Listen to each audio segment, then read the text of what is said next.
Some haunted locations are turned into museums, others hotels, but just because you can visit somewhere doesn't mean you should. Some of these locations have even been restricted or made impossible to visit due to concerns of their danger. Aradale Asylum opened its doors in 1865. It was originally named Ararat Lunatic Asylum. It was opened along with two sister asylums at Kew and Beechworth to accommodate the growing number of lunatics in the colony of Victoria. The asylum was built as a town within a town, with its own market, gardens, orchard, vineyards, piggery, and other stock kept on the ground. As nice as that sounds, those kept there were called inmates rather than patients, and their treatment was not kind. Many people were sent to the asylum for different reasons, mostly those struggling with mental health, and others dumped there for petty reasons. It was home to many men, women, and also children. Both electric shock therapy and the lobotomy were performed en masse at Aradale. Death was another factor that contributed to the dark history that cloaks Aradale. It is estimated that at least 13,000 deaths occurred throughout Aradale's many buildings during its 130 years of operation, meaning that up to a third of patients who entered the hospitals never came out. It is considered Australia's most haunted building to this day. There is currently only one tour operator allowed to go into the building.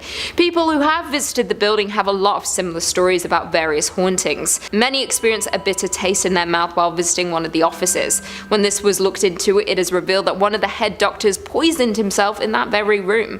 Others felt a weird tingling in one side or all over their body while in the electric shock therapy room.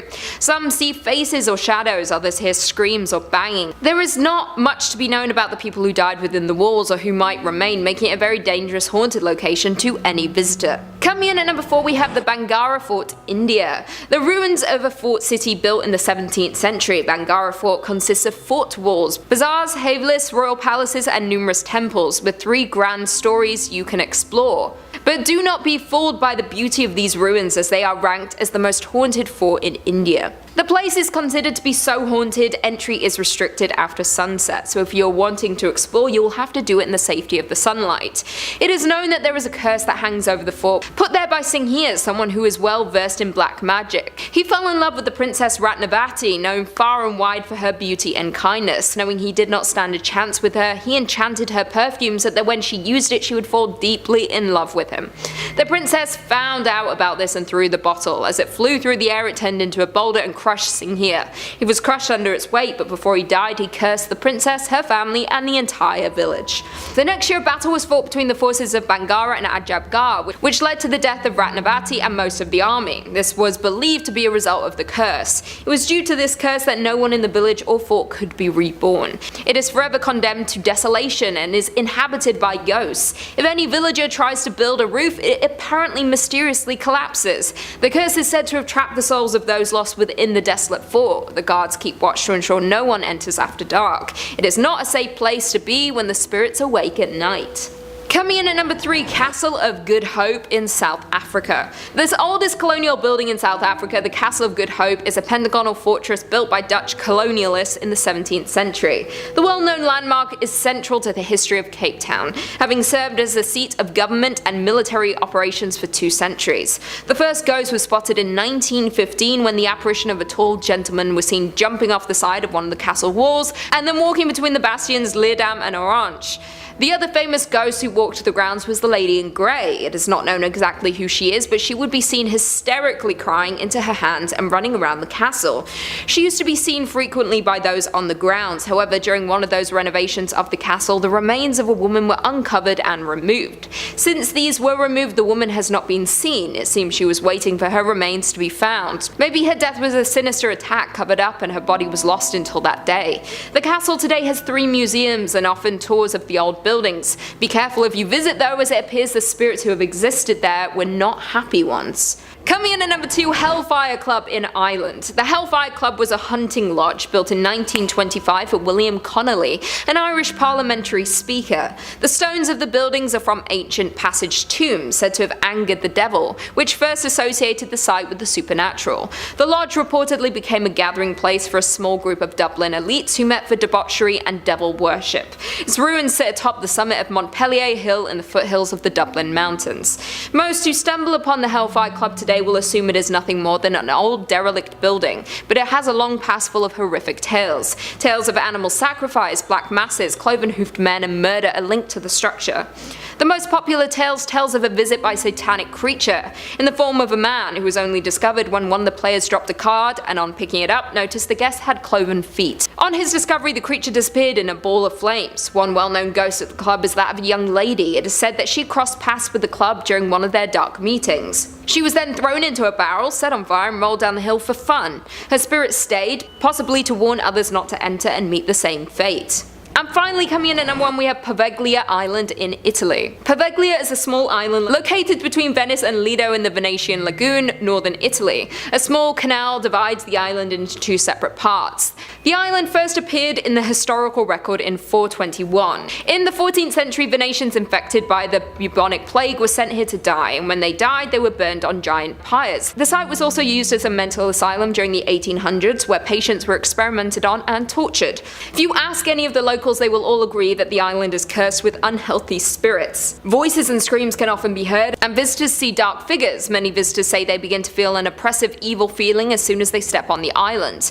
Currently, the island is abandoned. No one steps foot on it for any reason. Even if you did want to visit, you would struggle to find anyone willing to take you. The locals know the island to be evil and refuse to get anywhere close to it. Fishermen even avoid fishing in the area surrounding the island out of fear of accidentally finding and disturbing human remains. It's probably for the best that you don't visit this haunted location unless you're really determined, but that never ends well in horror movies. Coming in at number 5, we have Castle Stuart. Magnificently situated on the Moray Firth near Inverness, the 5-star Castle Stuart is a sight to behold. A mere 7 miles from the heart of Inverness, Castle Stuart is an ideally located base from which to explore the scenic and historic Highlands of Scotland. Walk the battlements with the ghost of Charles I before he lost his kingdom and his head, or with Bonnie Prince Charlie the night before his tragic defeat at nearby Culloden Moor. The property was held by the Macintoshes but was given by Mary, Queen of Scots, to James Stuart, Earl of Moray. Moray was made regent for James VI but was later assassinated. During the time that Stuart lived in the castle for an unknown reason, local residents began to spread the rumour that the castle was haunted. To disprove the theory, James Stuart offered a reward to anyone willing to spend a night in the castle. A local minister accepted the challenge and stayed in a room at the top of the East Tower. Stuart was hopeful that once the minister told the people that the tower was not haunted, the word of the castle being haunted would not spread. The next morning, however, he was found dead in the courtyard with a look of terror on his face. It was never explained what had happened to him, and no killer was ever found.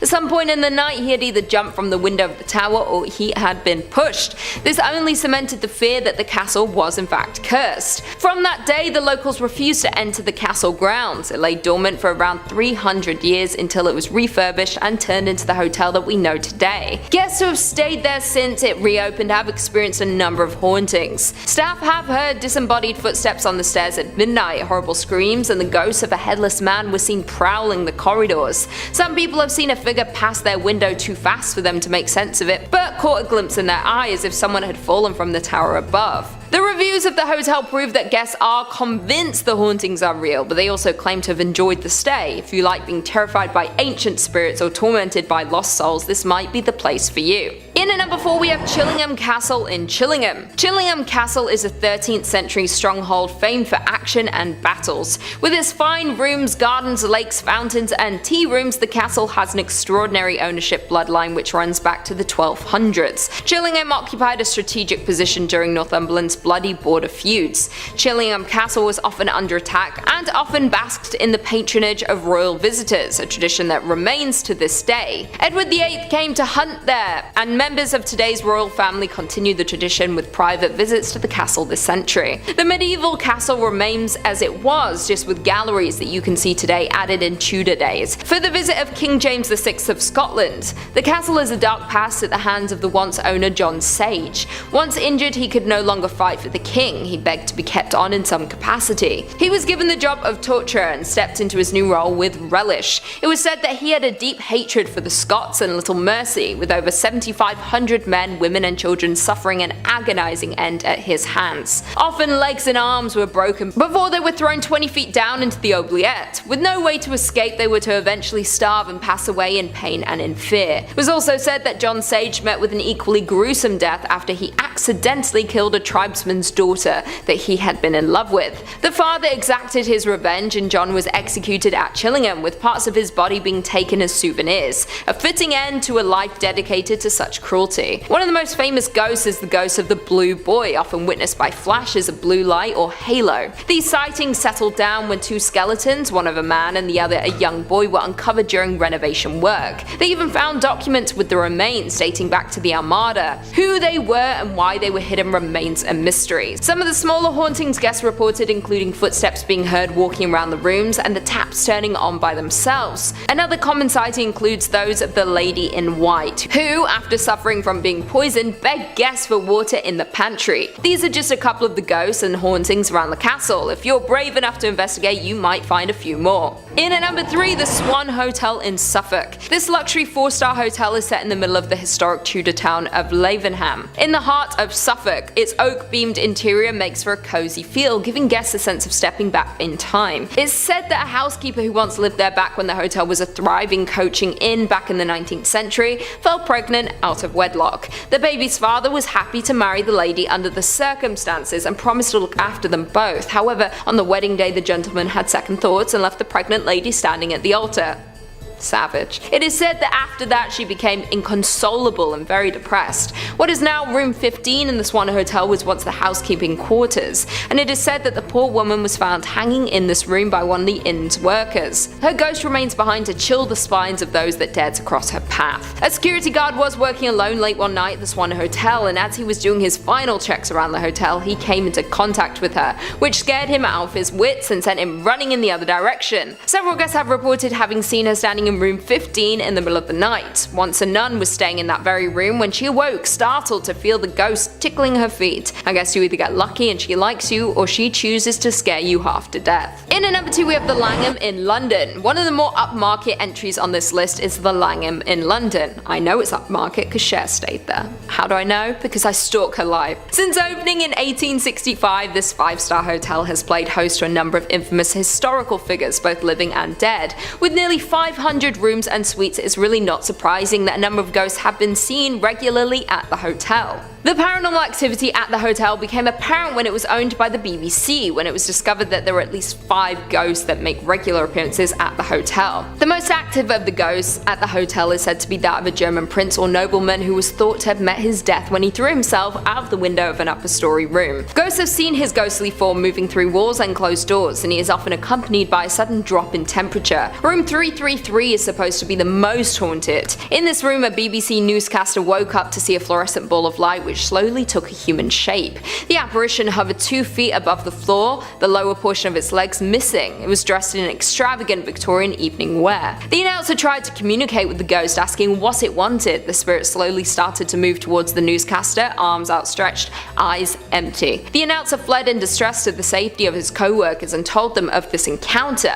A colleague accompanied him back to his room. The ghost was still there when they entered, but appeared less visible and less threatening before slowly fading away. Other BBC staff reported seeing the apparition in the same room, though only in October. There have been reports from other famous guests that taps will turn on in the night then turn off when investigated. Many people often struggle to sleep here and have to move rooms or even hotels. And finally, in at number 1 we have Malmaison in Oxford. This hotel is the most unique on this list. It was once a large prison located in Oxford. They have converted each cell into a hotel room. They have 95 rooms from you to choose from, starting with standard double house of correction to signature suite that is a 2-story of cells converted to a loft-style room. Oxford Castle functioned as Her Majesty's Prison Oxford from 1888 to 1996.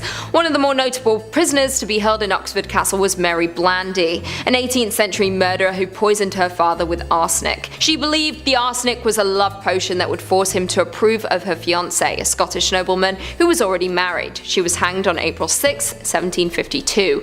It's said that her spirit still roams the castle to this day. During the Victorian era, it wasn't uncommon for children to be imprisoned inside. The youngest inmate to be held inside Oxford Prison was Julie Ann Crumpling. She was just 7 years old when she was sentenced to 7 days of hard labour for allegedly stealing a pram. Perhaps the most terrifying report comes from one of the security guards who was on his nightly patrol. The security has long been very wary of the location and had experienced several things before such an unexplained sounds, bangs, and the usual phenomena. However, on one dark night when the guards was coming to an end of his patrol, when his dog stopped and shuffled quickly backwards, growling at something in front of him, it was then two large shadow figures appeared before him. As anyone would do, he ran as fast as he could. A few days later, his dog died suddenly. He believed he had been frightened to death. You can stay in rooms when prisoners were once tortured and even killed. Although the hotel has been fitted to be a rather comfortable boutique hotel, it does not erase the horrors that have occurred. Sometime in the 1970s, a group were carrying out a sentence in one of the cells when poltergeist activity suddenly erupted. Things got so bad that a priest had to be called to exorcise whatever they had awoken. Would you dare stay here?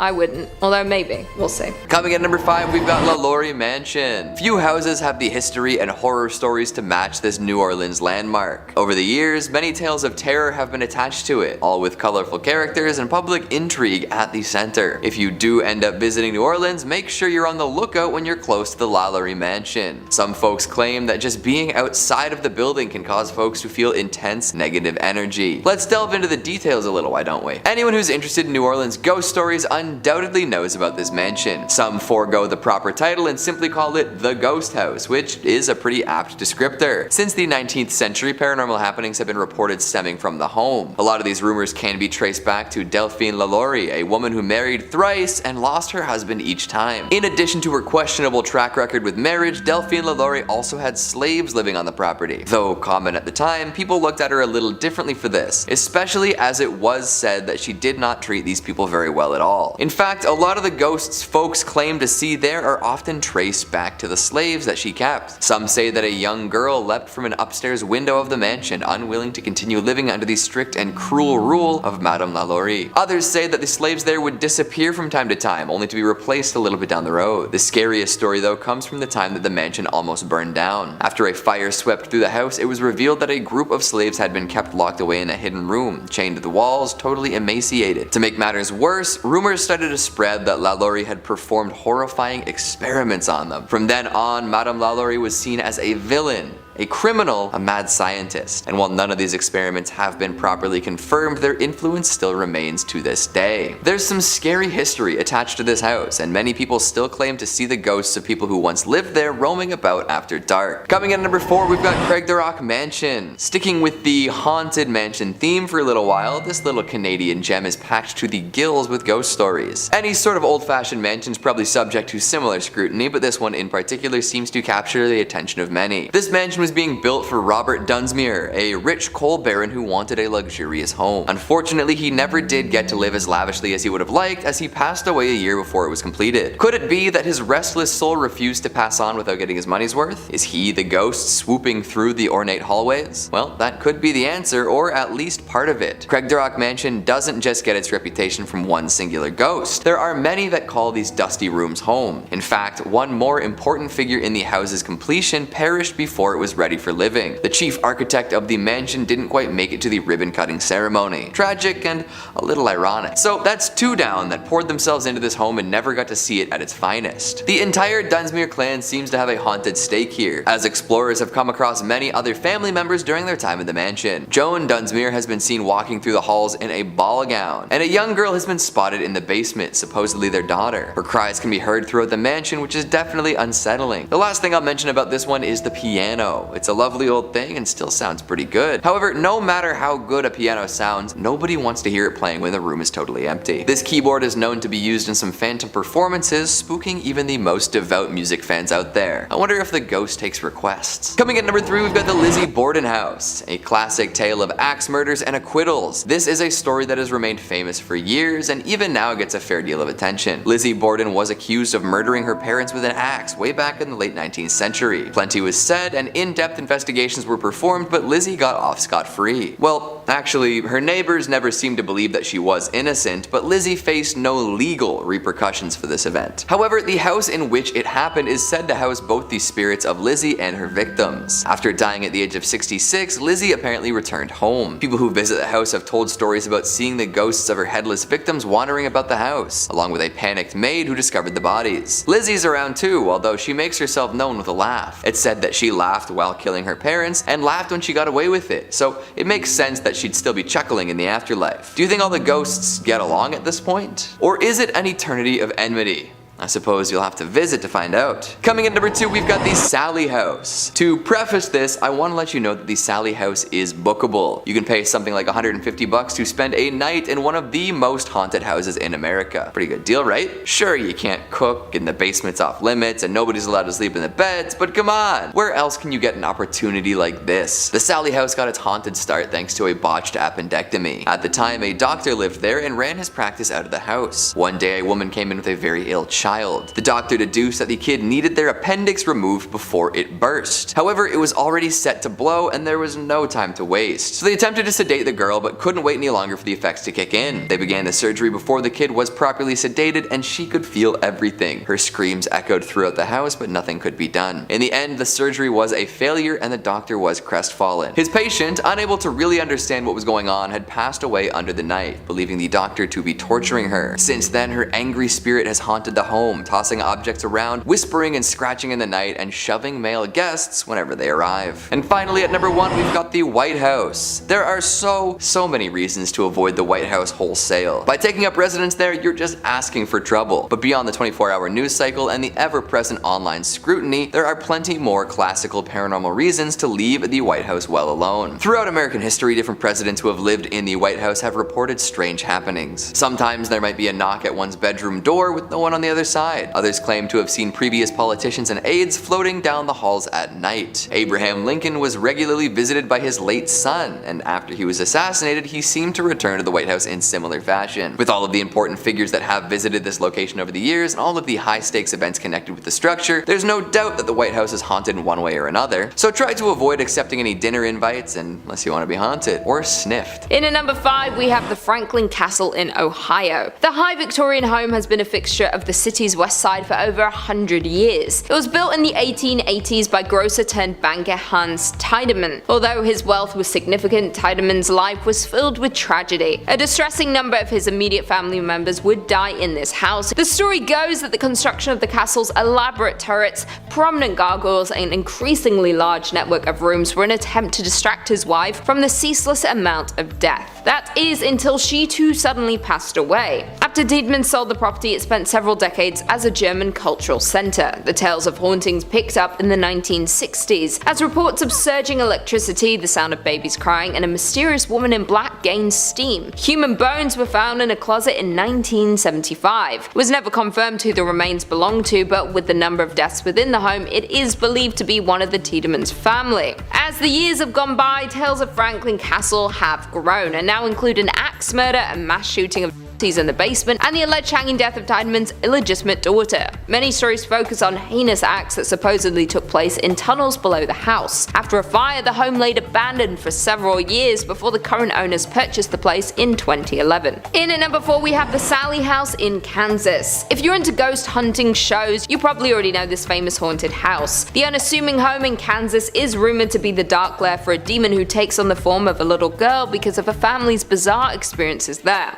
Built in the mid-1800s in the growing community of Atchison, 2nd Street has seen its fair share of owners through the years, including the family of a 6-year-old girl named Sallie, who died in the home during a botched appendicitis surgery. It wasn't until the mid-1990s when Sallie's story first gained both local and national attention, when then owners Tony and Deborah Pickman lived in the home and began noticing strange occurrences, including attacks on Tony, unexplained voices, and apparent burnt finger marks upon mysteriously burning candles. Sallie isn't some harmless ghost. theories around her malevolent presence in the house, as well as some evidence of satanic rituals in the basement, suggest that Sallie is in fact a demon disguised as a young girl. It is believed that the family was desperate in their grief and decided to perform the ritual in an attempt to bring back their daughter. Instead, they invited a demon into the home and offered them her body as a vessel. Since then, the demon has terrorized the home. Paranormal investigators have confirmed the house is haunted, but none have so far been able to cast out the demon. The Sallie House is open to the public if this sounds like the holiday location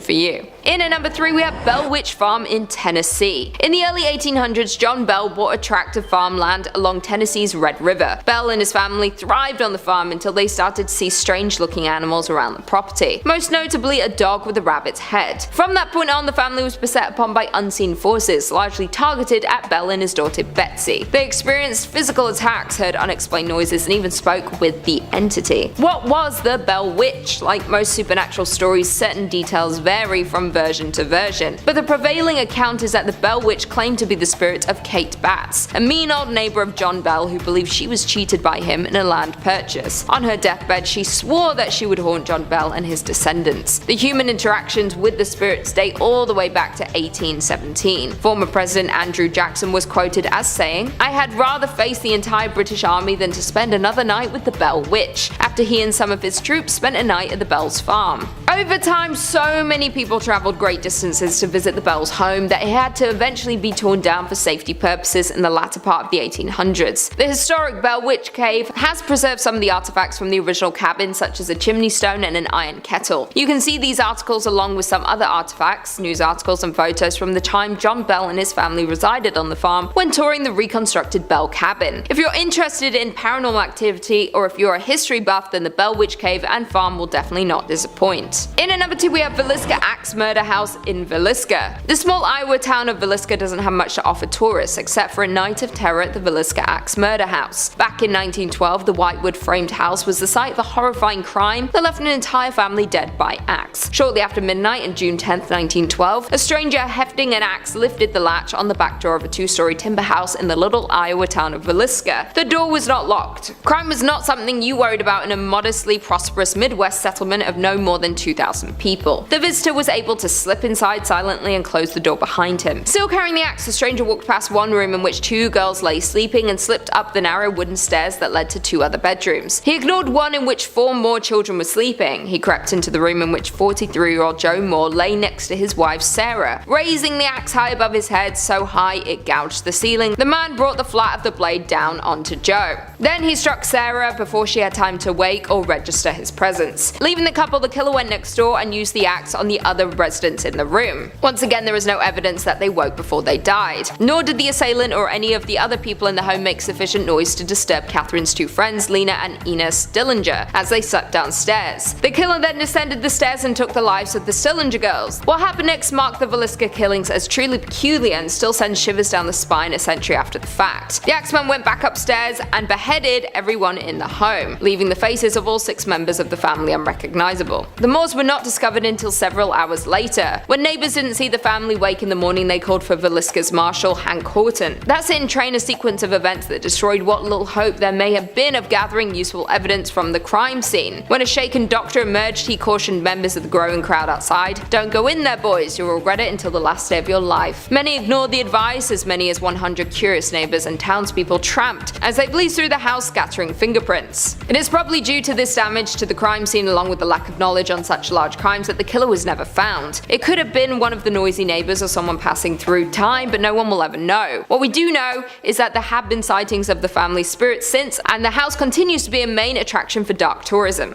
And finally, in at number 1, we have House of Danger in New York. New York's Greenwich Village has some of the most desirable real estate in the world, except for this house on West 10th Street, known as the House of Danger. The townhouse is said to be haunted by the ghosts of 22 people who lived or died within its walls, including the tragic story of a girl who was killed by her adopted father. Being New York City, however, the house has a celebrity pedigree too. Said that author Mark Twain stayed in the house back in 1900 and returned for the occasional visit. The house seems to have started earning its reputation reputation gradually after the Borman family stopped living there. The first recorded incident of bad luck happened in 1897. Cycling celebrity Fred Andrew, the new owner and occupier of 14 West 10th Street, had a moment of bad luck. During his residency, as described in the New York Times, of August 9, 1897, Andrew had a moment of reckless bicycle riding that caused him to hit a person. The person suffered a broken leg and Andrew was subsequently arrested. Jan Bryant Bartle and her daughter took up residency of a spacious apartment on the top floor in 1957. Bartle reported almost immediately that a monstrous moving shadow would often follow her around the home. One time she writes that she had seen a ghostly figure of a man standing in a hall. Bravely, she reached out and tried to touch whatever she was seeing. She felt something, but nothing like she had felt before. She described it as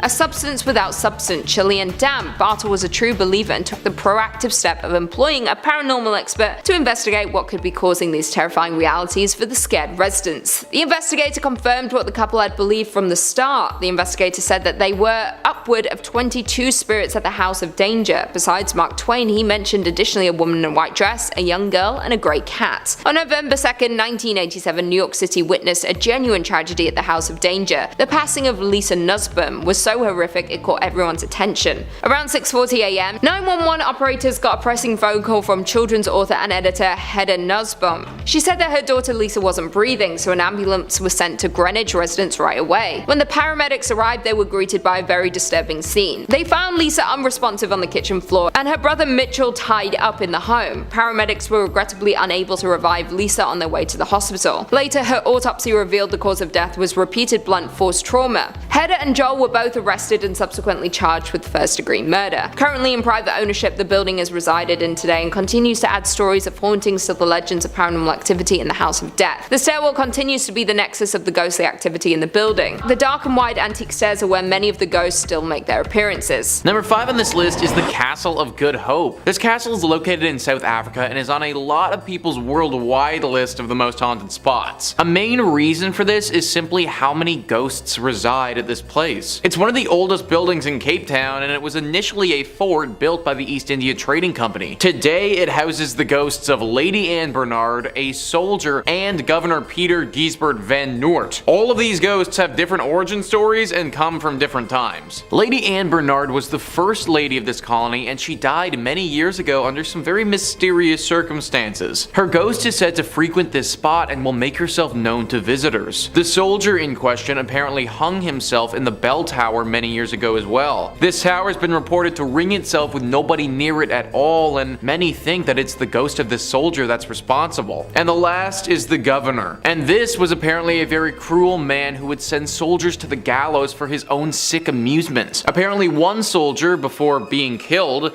put a curse on him, and after the soldier died, the governor was found dead in his own office of a heart attack. Now his ghost forever wanders the castle in search of rest. Apparently the modern day soldiers that have to patrol this place don't even walk through it at nighttime, but they walk around it for fear of these poltergeists. Not a spot that I'd recommend visiting if you ever find yourself in South Africa. Number 4 on this list is Table Mountain. Table Mountain is located in Cape Town as well, and is a large and intimidating mountain that overlooks the city. Travel Triangle says, no matter how brave-hearted you are, you would surely get the scariest of experiences of your life here. It's believed that the governor of Cape Town had an enemy among one of the citizens of this town. In order to take revenge, he gifted the son of the governor a beautiful flute. Unbeknownst of the fact that it was used by a leprosy earlier, the boy enjoyed playing it. After playing it for a few days, he became so ill that he was forced for expulsion at a hut in the Table Mountain. He played his flute there until he died. The local people of the area say that the mournful tunes of flute are still heard in the dark, lonely forest. The story doesn't go on to say what happened to the man who gifted this child with the flute, but one can only assume that the governor had something to say about it. The story itself is really sad though, and watched as an innocent was killed. It makes sense why their ghost would still haunt this mountain today. Also, who knows what happened in those last final days of life in the hut on the mountain. Potentially it was something paranormal which has led to the continued haunting. Number 3 on this list is Baron Empain's Palace. So this palace is located in Egypt and is apparently one of the most haunted. Usually when we think about about haunted spots in Egypt, we think about the pyramids. And truthfully, they should probably make this list as well. But today I wanted to pivot and shine some light onto this place, which is arguably just as cursed. Travel Triangle once again writes, people nearby and guards around the palace have seen ghosts and have heard weird voices coming out of this now abandoned place. It's believed that Baron, owner of this house, used to live here with his wife, daughter, and other family members. Baron's wife died in this palace in very mysterious circumstances. It's also believed that his wife was unhappy with Baron due to his extramarital relationships. This made the daughter undergo severe pain and depression, and after a few months, she also passed away under mysterious circumstances. Baron died, and people aren't sure exactly how he died either. Due to the jinxed and haunted experiences the other relatives had long left the palace. This site has been very popular among ghost finders and Egyptian tantrics, but after the haunted experiences increased, the palace has been shut down for visitors, although one can roam around the exteriors of this place. This is among the spookiest haunted places in Egypt. Whenever 3 people die just unexpectedly like that with mysterious circumstances, there's always bound to be a legend around it. The fact that so many visitors and guards have seen evidence of potential poltergeists, though, kinda really leads me to believe that something must be up with this place. Some of the stories are conflicting though about what ghostly apparitions are really out and about. Some accounts have talked about Baron himself walking around this place, whereas others have told tale of a mysterious ghost that isn't really connected to the family by blood. This ghost is thought to be of somebody who worked for Baron and was actually killed in this place. This ghost then came back to haunt the family, and it's what caused their unexpected deaths in the first place. It's really too bad that it has to be this way too, because the palace itself is beautiful on the outside, and I imagine that the inside is just as nice. Still not worth the risk of visiting though, considering its current ghostly inhabitant. Number 2 on this list is Cape Coast Castle. This castle is located in Ghana, and some horrible tragedies occurred here over the years. Originally, this castle was built so that people could trade gold and other valuable items. As time went on though, its purpose became far more evil. Slave trade. The transatlantic slave trade was truly a horrible time in human history, a time filled with so many injustices and atrocities. Basically, human beings were treated as animals and sold to the wealthy buyers in North America. The slaves that were sold would often come from these African countries like Ghana. Cape Coast Castle was used as a place to keep these people before the ship would come from North America to pick them up. It's said that the ship would come roughly once every 6 months, and conditions at this castle,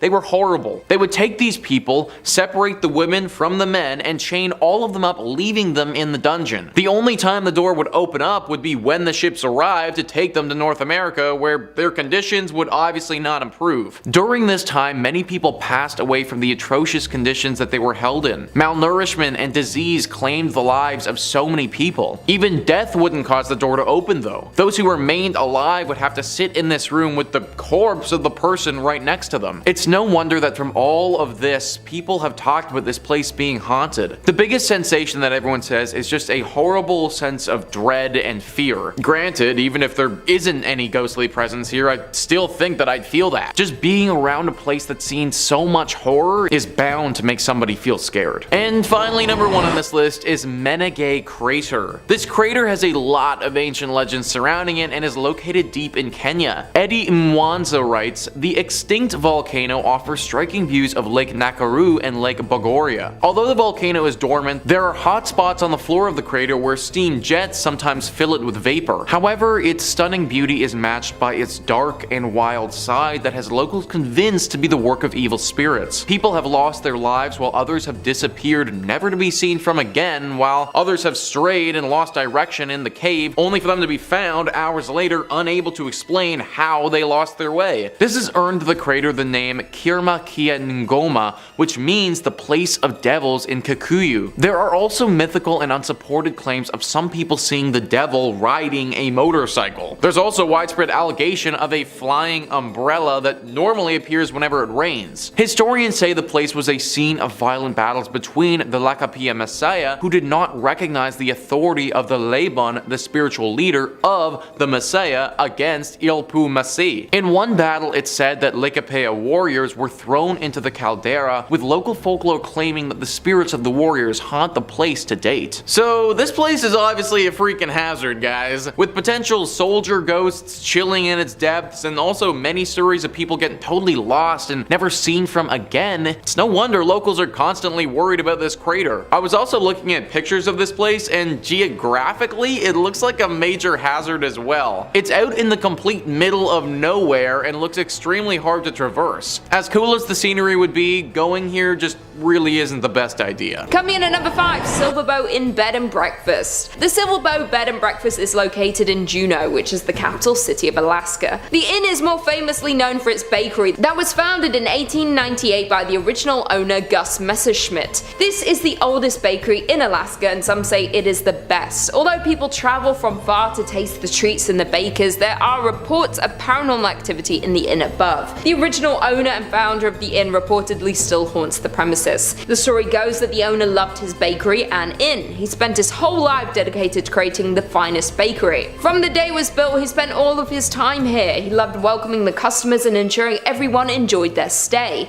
Inevitably, having spent all of his time at the inn, he was here when he passed away in 1938. He was so dedicated in life, it seems his soul was tethered to the place in death. Since he passed away, guests of the bakery and inn have reported a lot of paranormal activity. The most commonly reported sighting is of Gus opening his shop early in the morning. People have seen a figure matching his description walking around the halls as he once did to prepare for his day. This is not the only thing that guests have noticed. Some people have reported knocking on their bathroom door. When they go to investigate who it is, there is no one there, but they have a feeling of being watched. Many believe this is Gus checking up on the guests. He also wanted to ensure everyone staying there was happy, and people believe this is a sign that he's still checking in on the guests today. Coming in at number 4, the Hotel Captain Cook. The Hotel Captain Cook, located in Anchorage, is notorious for its paranormal spirit, which has been nicknamed the White Lady. People often take ghost tours of the hotel, hopeful of a chance to meet this famous spirit. Although the origins of the ghost are mostly unknown, from her behavior it appears she passed away in the women's bathroom,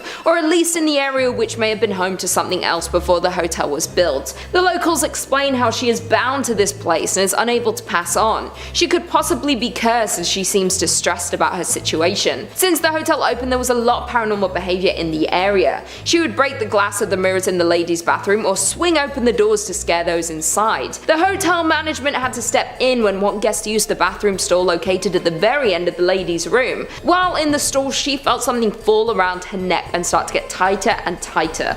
The woman panicked and ran from the stall. As soon as she left the cubicle, the sensation stopped. Since then, the bathroom has been bolted shut as to stop this from happening to anyone else. She does seem to be mostly contained to this stall, but there are still paranormal happenings. Lights turn on and off on their own. No one has been hurt since the spirit was locked away, but I would still stay far away from this hotel. Unless you're looking for an angry spirit, this is a hotel that should not be on your list of destinations to visit. Although, my parents were there and it's fine, you know. They're Gucci gang.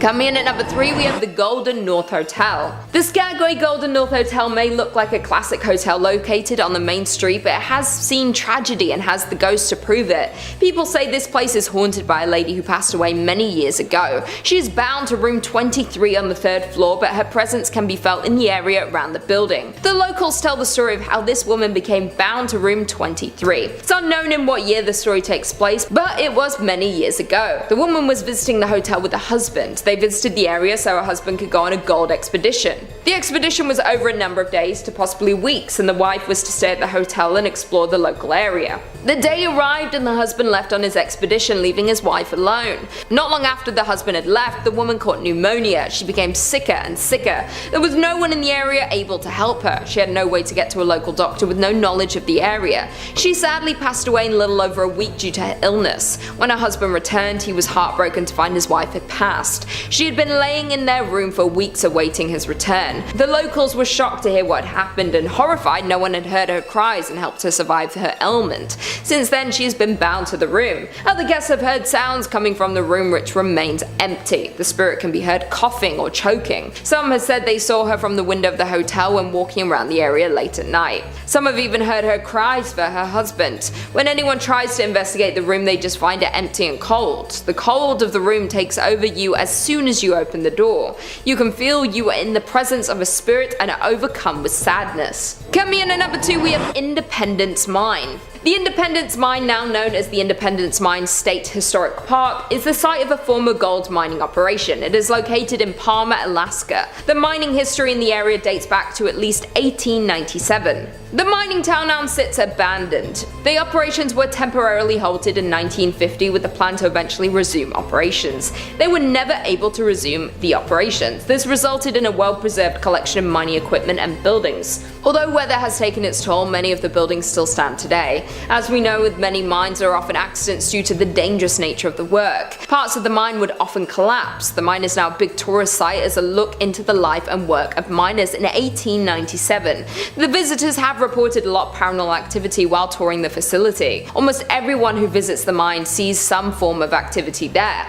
There are many apparitions that appear. They walk around the mine as if they were doing their usual day's work. Some have even seen cigar smoke coming from certain locations. You can smell and see the smoke, but there are no cigars in the area that could be making the smoke. Tour guides have noted that they often have the feeling of being followed. They can feel themselves being watched each time they tour the facility. Some have even found footprints that don't belong to them or anyone in their group. Although there is a lot of paranormal activity in the area, tourists still come to see the remains of the mining town. The ghosts seem to be well intended. They may merely be echoes through time of the souls who passed here. As far as we know, there have not been any visitors who have been hurt during their visit. I would still be wary of visiting here though. Finally, in at number 1 we have At the White House. At the White House was built in 1902 and is now on the National Historic Register due to how long it has been standing in the community.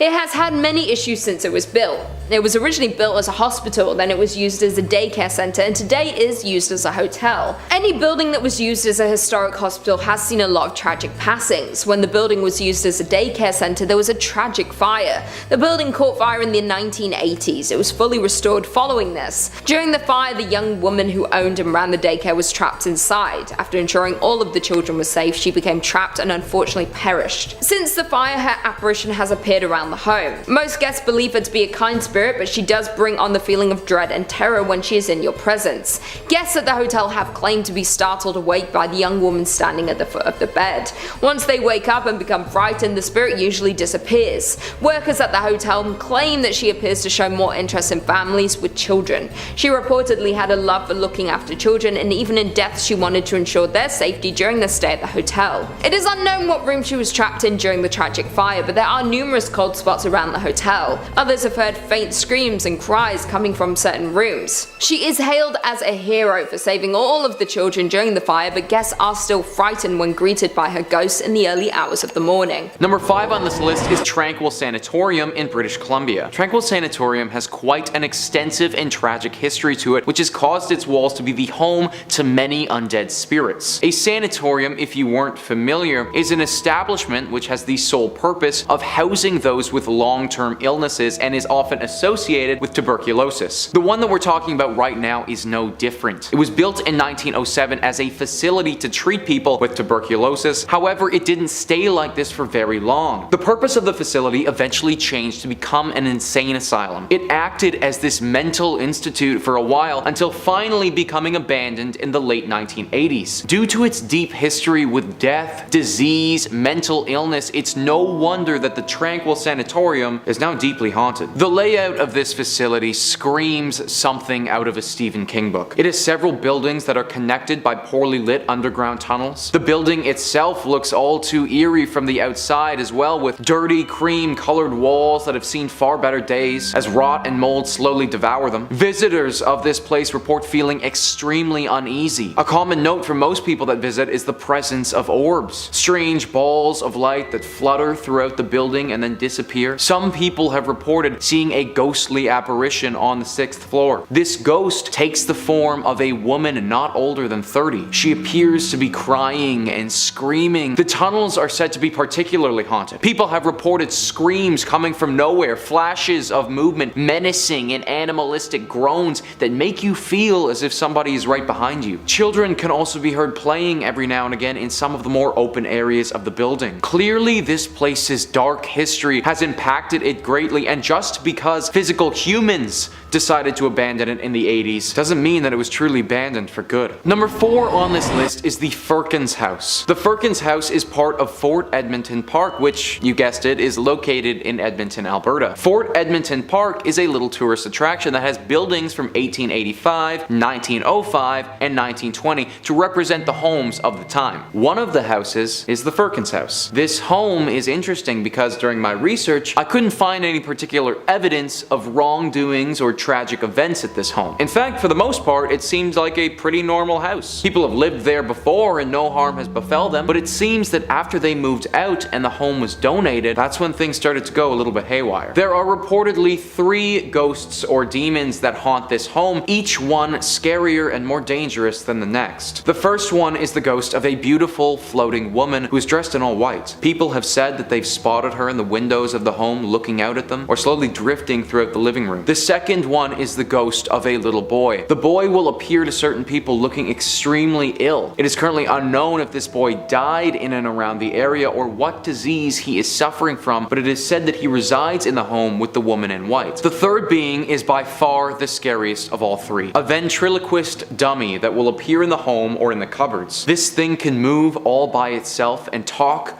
by itself. It is very similar to the popular horror franchise Chucky, and it's said by some to be seeking to harm the living. I'm not sure if the ghost of the ventriloquist has taken over this dummy or if the dummy has taken on its own persona, but I definitely do not want to go anywhere where the primary residence is a demon puppet. Number 3 on this list is the 5 Fishermen Restaurant. This is a restaurant in Halifax, Nova Scotia, known for its exceptional oysters and also its ghostly inhabitants. The ground that this restaurant sits on wasn't always utilized for serving up fish and chips though. In fact, it has a very long history. In the early 1800s is when the building went up, and for a long time it acted as the town's only school. Nothing ghoulish or demonic about that. However, at around the turn of the century, the school moved and the building took on a new purpose. It became the mortuary for Halifax and made its dealings with the dead. Now, not every mortuary is going to become haunted, but this one had quite a lot to deal with over the years. In 1912, the unsinkable ship, the Titanic,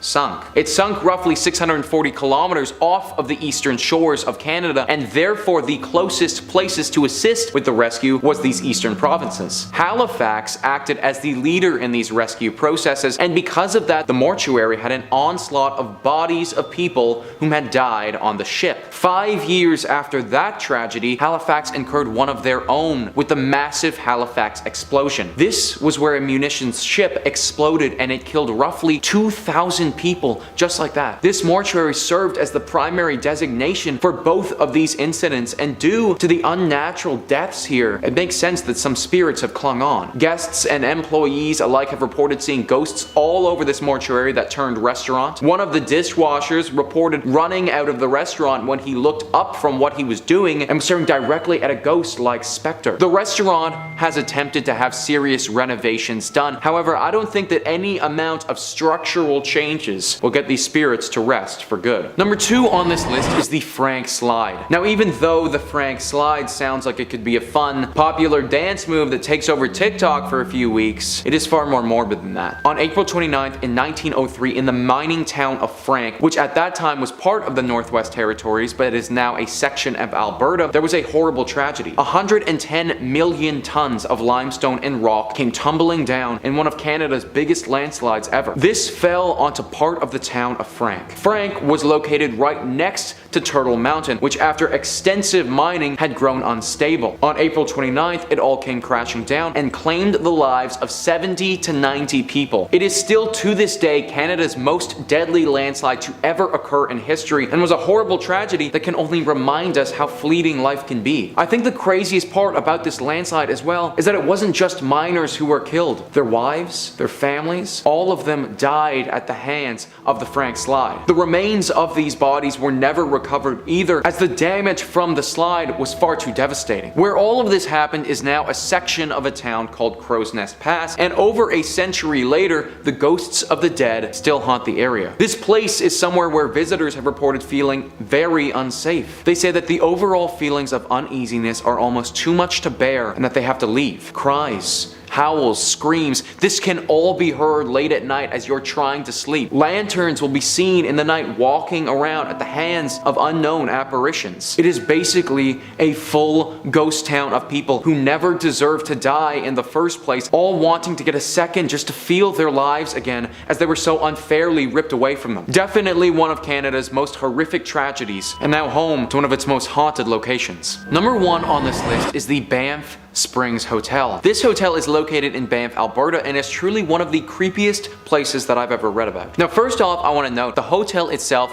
looks gorgeous on the outside. The beautiful nature it is surrounded by is stunning, and the hotel gives me some serious Harry Potter Hogwarts vibes. However, when I say that this place is surrounded by nature, I really mean it. It is totally out on its own, with no other buildings in sight at all. The secluded site has been around for 132 years and has housed its fair share of visitors. Some of these visitors have had some incredible stays. I mean, when you look it up online, the hotel has a 4.7 Google rating, so I mean, it's pretty freaking good. Some of the guests, though, they never checked out. In the 1920s, a couple was set to have their wedding at this hotel. On the day of the ceremony, though, the bride, while she was walking down one of the hotel's beautiful marble staircases, tripped and fell, smacking her head on her descent and dying on the spot. This bride's spirit is one of the most notable sightings people have had when they're staying at this hotel. It's said that they often see a phantom in a wedding dress ascending and descending the stairs very quickly. She's also been seen in the ballroom dancing alone, potentially dreaming of the dance that she wanted so desperately to have with the husband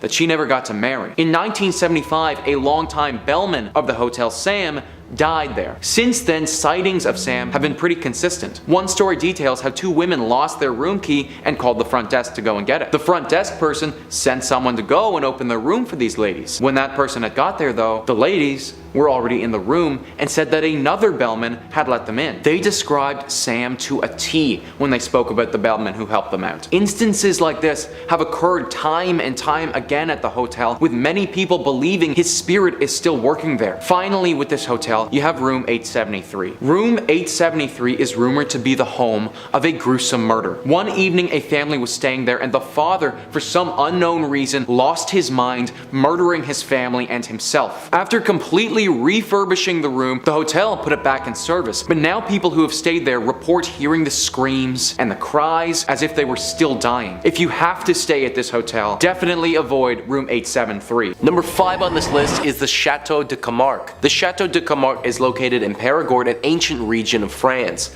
The chateau isn't as beautiful as it once was, some of its former glory lost to time and also to war. This chateau was a critical point of interest in the 100 Years' War between France and Britain. It was the host to one of the more brutal fights that the war ever saw and was eventually captured by the British. As was typical back then, when you captured a place, many of the people that were running that place were either captured or put to death. One person of interest was put to death by being beheaded, and that was the young lover of the daughter of the Earl of Camargue. It's said that this man was deeply in love with the daughter and that she was in love with him as well. His beheading didn't seem like a major point of interest to the British at the time, but it actually left a bit of a spirit behind. What's really interesting about this story, though, is that it wasn't the spirit of this young man that was left behind. It also wasn't the spirit of the young daughter or even the Earl of Camargue himself. In fact, it was the spirit of this young man's horse. The horse that this young man rode into battle with to attempt to defend the chateau, and the horse that he had his whole life. Its ghost has yet to pass on. It's said that the ghost of this horse wanders the grounds of the chateau searching for its master. People who have ventured into the castle have reported hearing the clicking of hooves and a deep groan from a horse. People have also reported seeing this dead horse's ghost walking around the grounds of the chateau as if it was defending it from potential invaders like it did in the past. It's suggested that if you do intend to visit this chateau, that you don't bring any negative energy with you. The horse could potentially interpret this as a threat and come after you. Some have even suggested bringing a carrot or an apple and leaving it at the front of the chateau as a sign of good faith towards this ghostly steed. Number 4 on this list is the Palace des Tuileries. The Palace des Tuileries is home to one of France's most known ghosts who has been nicknamed the Red Man. The Red Man has been around for several hundred years and has 2 potential stories of origin. The first story talks about a man nicknamed Jack the Skinner worked for Catherine de Medici after her husband Henry II died. He worked as a hitman for her and would be sent to murder potential political foes. He was exceptional at his work, but eventually there grew a time where the Queen was worried that he knew too much about her. After all, he knew exactly how many people she had had executed considering he had done the executing. To make sure her secrets were safe, she had another man murder him. He killed him in the garden, which I should note is typically the area linked to this haunting, and then he left his body in said garden. When he came back to fetch the corpse, it was missing. Then, the Queen's astrologist told her that he foretold some great disaster happening to the people of Tuileries and that John would be at the forefront of it. Since then, whenever the Red Man appears, it's said that a tragic event will happen to the people surrounding his appearance. The second origin story is that when this palace was built, the Red Man was already there. This ghost spoke to Catherine de Medici and foretold her death, and even though she forsook him and the palace that she had built, the prediction he had made turned out to eventually be true. Pierre-Jean de Béranger, a famous French poet, describes the Red Man as being a small man clothed from top to toe in scarlet, whose eye is so piercing and unearthly that it terrifies the most courageous. He never speaks, nor are his visits of much length. He vanishes soon after his presence is discovered. This has been echoed throughout time as many French nobles have received visits from the Red Man before. Henry IV, Louis XVI, Marie Antoinette have all had visits from him in the past. There's even a story talking about how the Red Man appeared in front of Napoleon right before his death. There are tons of beautiful palaces in France, and if it was me, I'd avoid this one and go to one of them. Better to be safe than sorry when we're dealing with a devil-like demon whose presence means impending doom. Number 3 on this list is the Rue de Chantrey. This is considered by most to be the most haunted streets in France. It's located in Paris on the island and is right next to the Notre Dame Cathedral. This street is said to be haunted by the ghosts of many children. As with most ghost stories, this didn't come out of thin air, but from a horrible tragedy that took place on this street just over 100 years ago. In the early 1900s, there was a hotel that was located on this street. This hotel didn't really act as a hotel though, because during that time there was a massive outbreak of tuberculosis. The children in the area who had come down with the disease were sent to this hotel to quarantine. They were locked in the bedrooms of this hotel and couldn't leave at any point for risk of infecting other people. Some children died during these quarantines, which is already bad, but the main tragedy happened roughly a decade later in 1910. In 1910, there was a great flood of Paris where the River Seine overflowed and flooded the city. All the children that were currently locked inside their bedrooms at this time drowned during that flood. Nobody knows for sure the exact number of children who died in this tragedy, but it was certainly enough to make a spiritual imprint on the street. Now their souls go without rest and live along this street.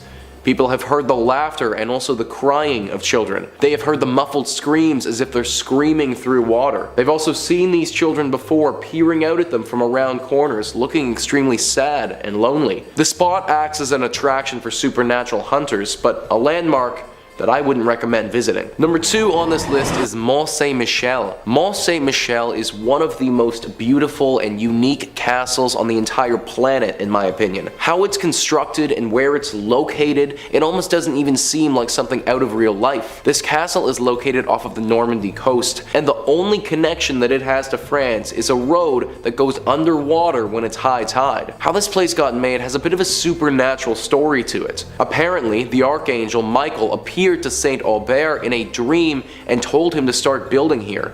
When he resisted, Michael burned a hole right in his head.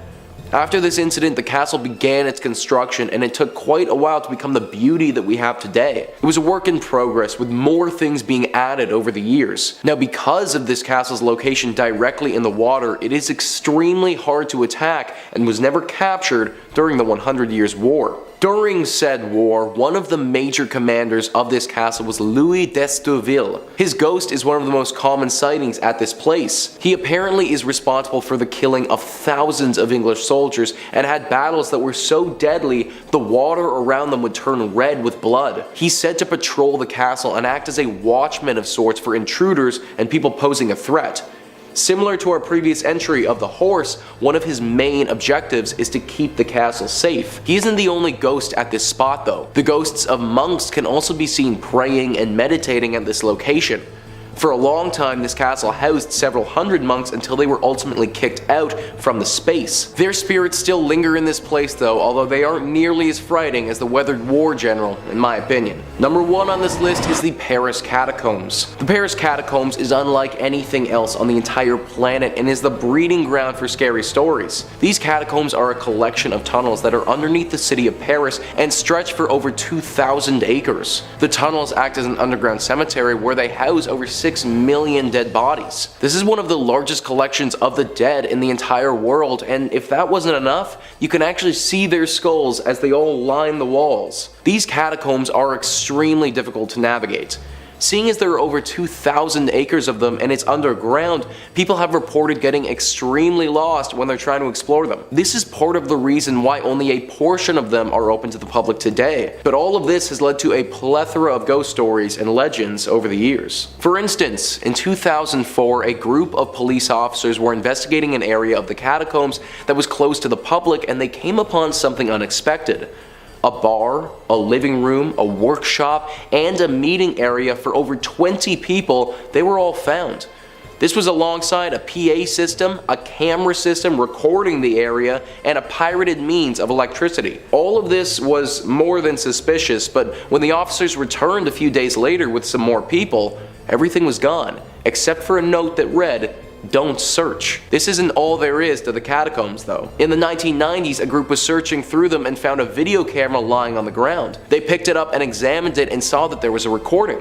The recording was clearly of a man who was very lost in the catacombs and extremely frantic. Scary voices could be heard in the background, and the heavy breathing of this man indicated his panic. Finally, the camera fell to the ground and we could hear the man scream. These are just 2 of the more famous stories to come from these catacombs, but so many other ones of ghosts or demons haunting the area have come from this place. If you were to ever go here, then make sure you have a strong sense of direction and a flashlight, because the last thing you would want is to get lost in an underground haunted graveyard. In at number 5 we have Berlin's Citadel. The Citadel was built in 1559 and is known as one of the best preserved military structures in Europe. It was originally built to protect Spandau from attack, built specifically to have no blind spots, giving an advantage on all sides in the event of an attack. The Citadel has seen a lot of destruction and war since it was built, but the most famous ghost to live there is the spirit of Anna Sidow. Anna was married but had a love affair with Joachim II, the local ruler at the time. As the ruler was dying, he asked his son to take care of Anna. The affair had been frowned upon, but as both of their parents had passed, they had grown closer before he got sick. When he passed, his son didn't keep his promise. He immediately imprisoned her in the Citadel. No one ever saw Anna again after that. There was no explanation as to where she had gone or if she had been punished for her love affair with the ruler. There had been reports from visitors of the White Lady, a ghost seen walking around the Citadel late at night. Some felt a sudden cold breeze and feeling of dread while walking around the grounds, but still there was no explanation.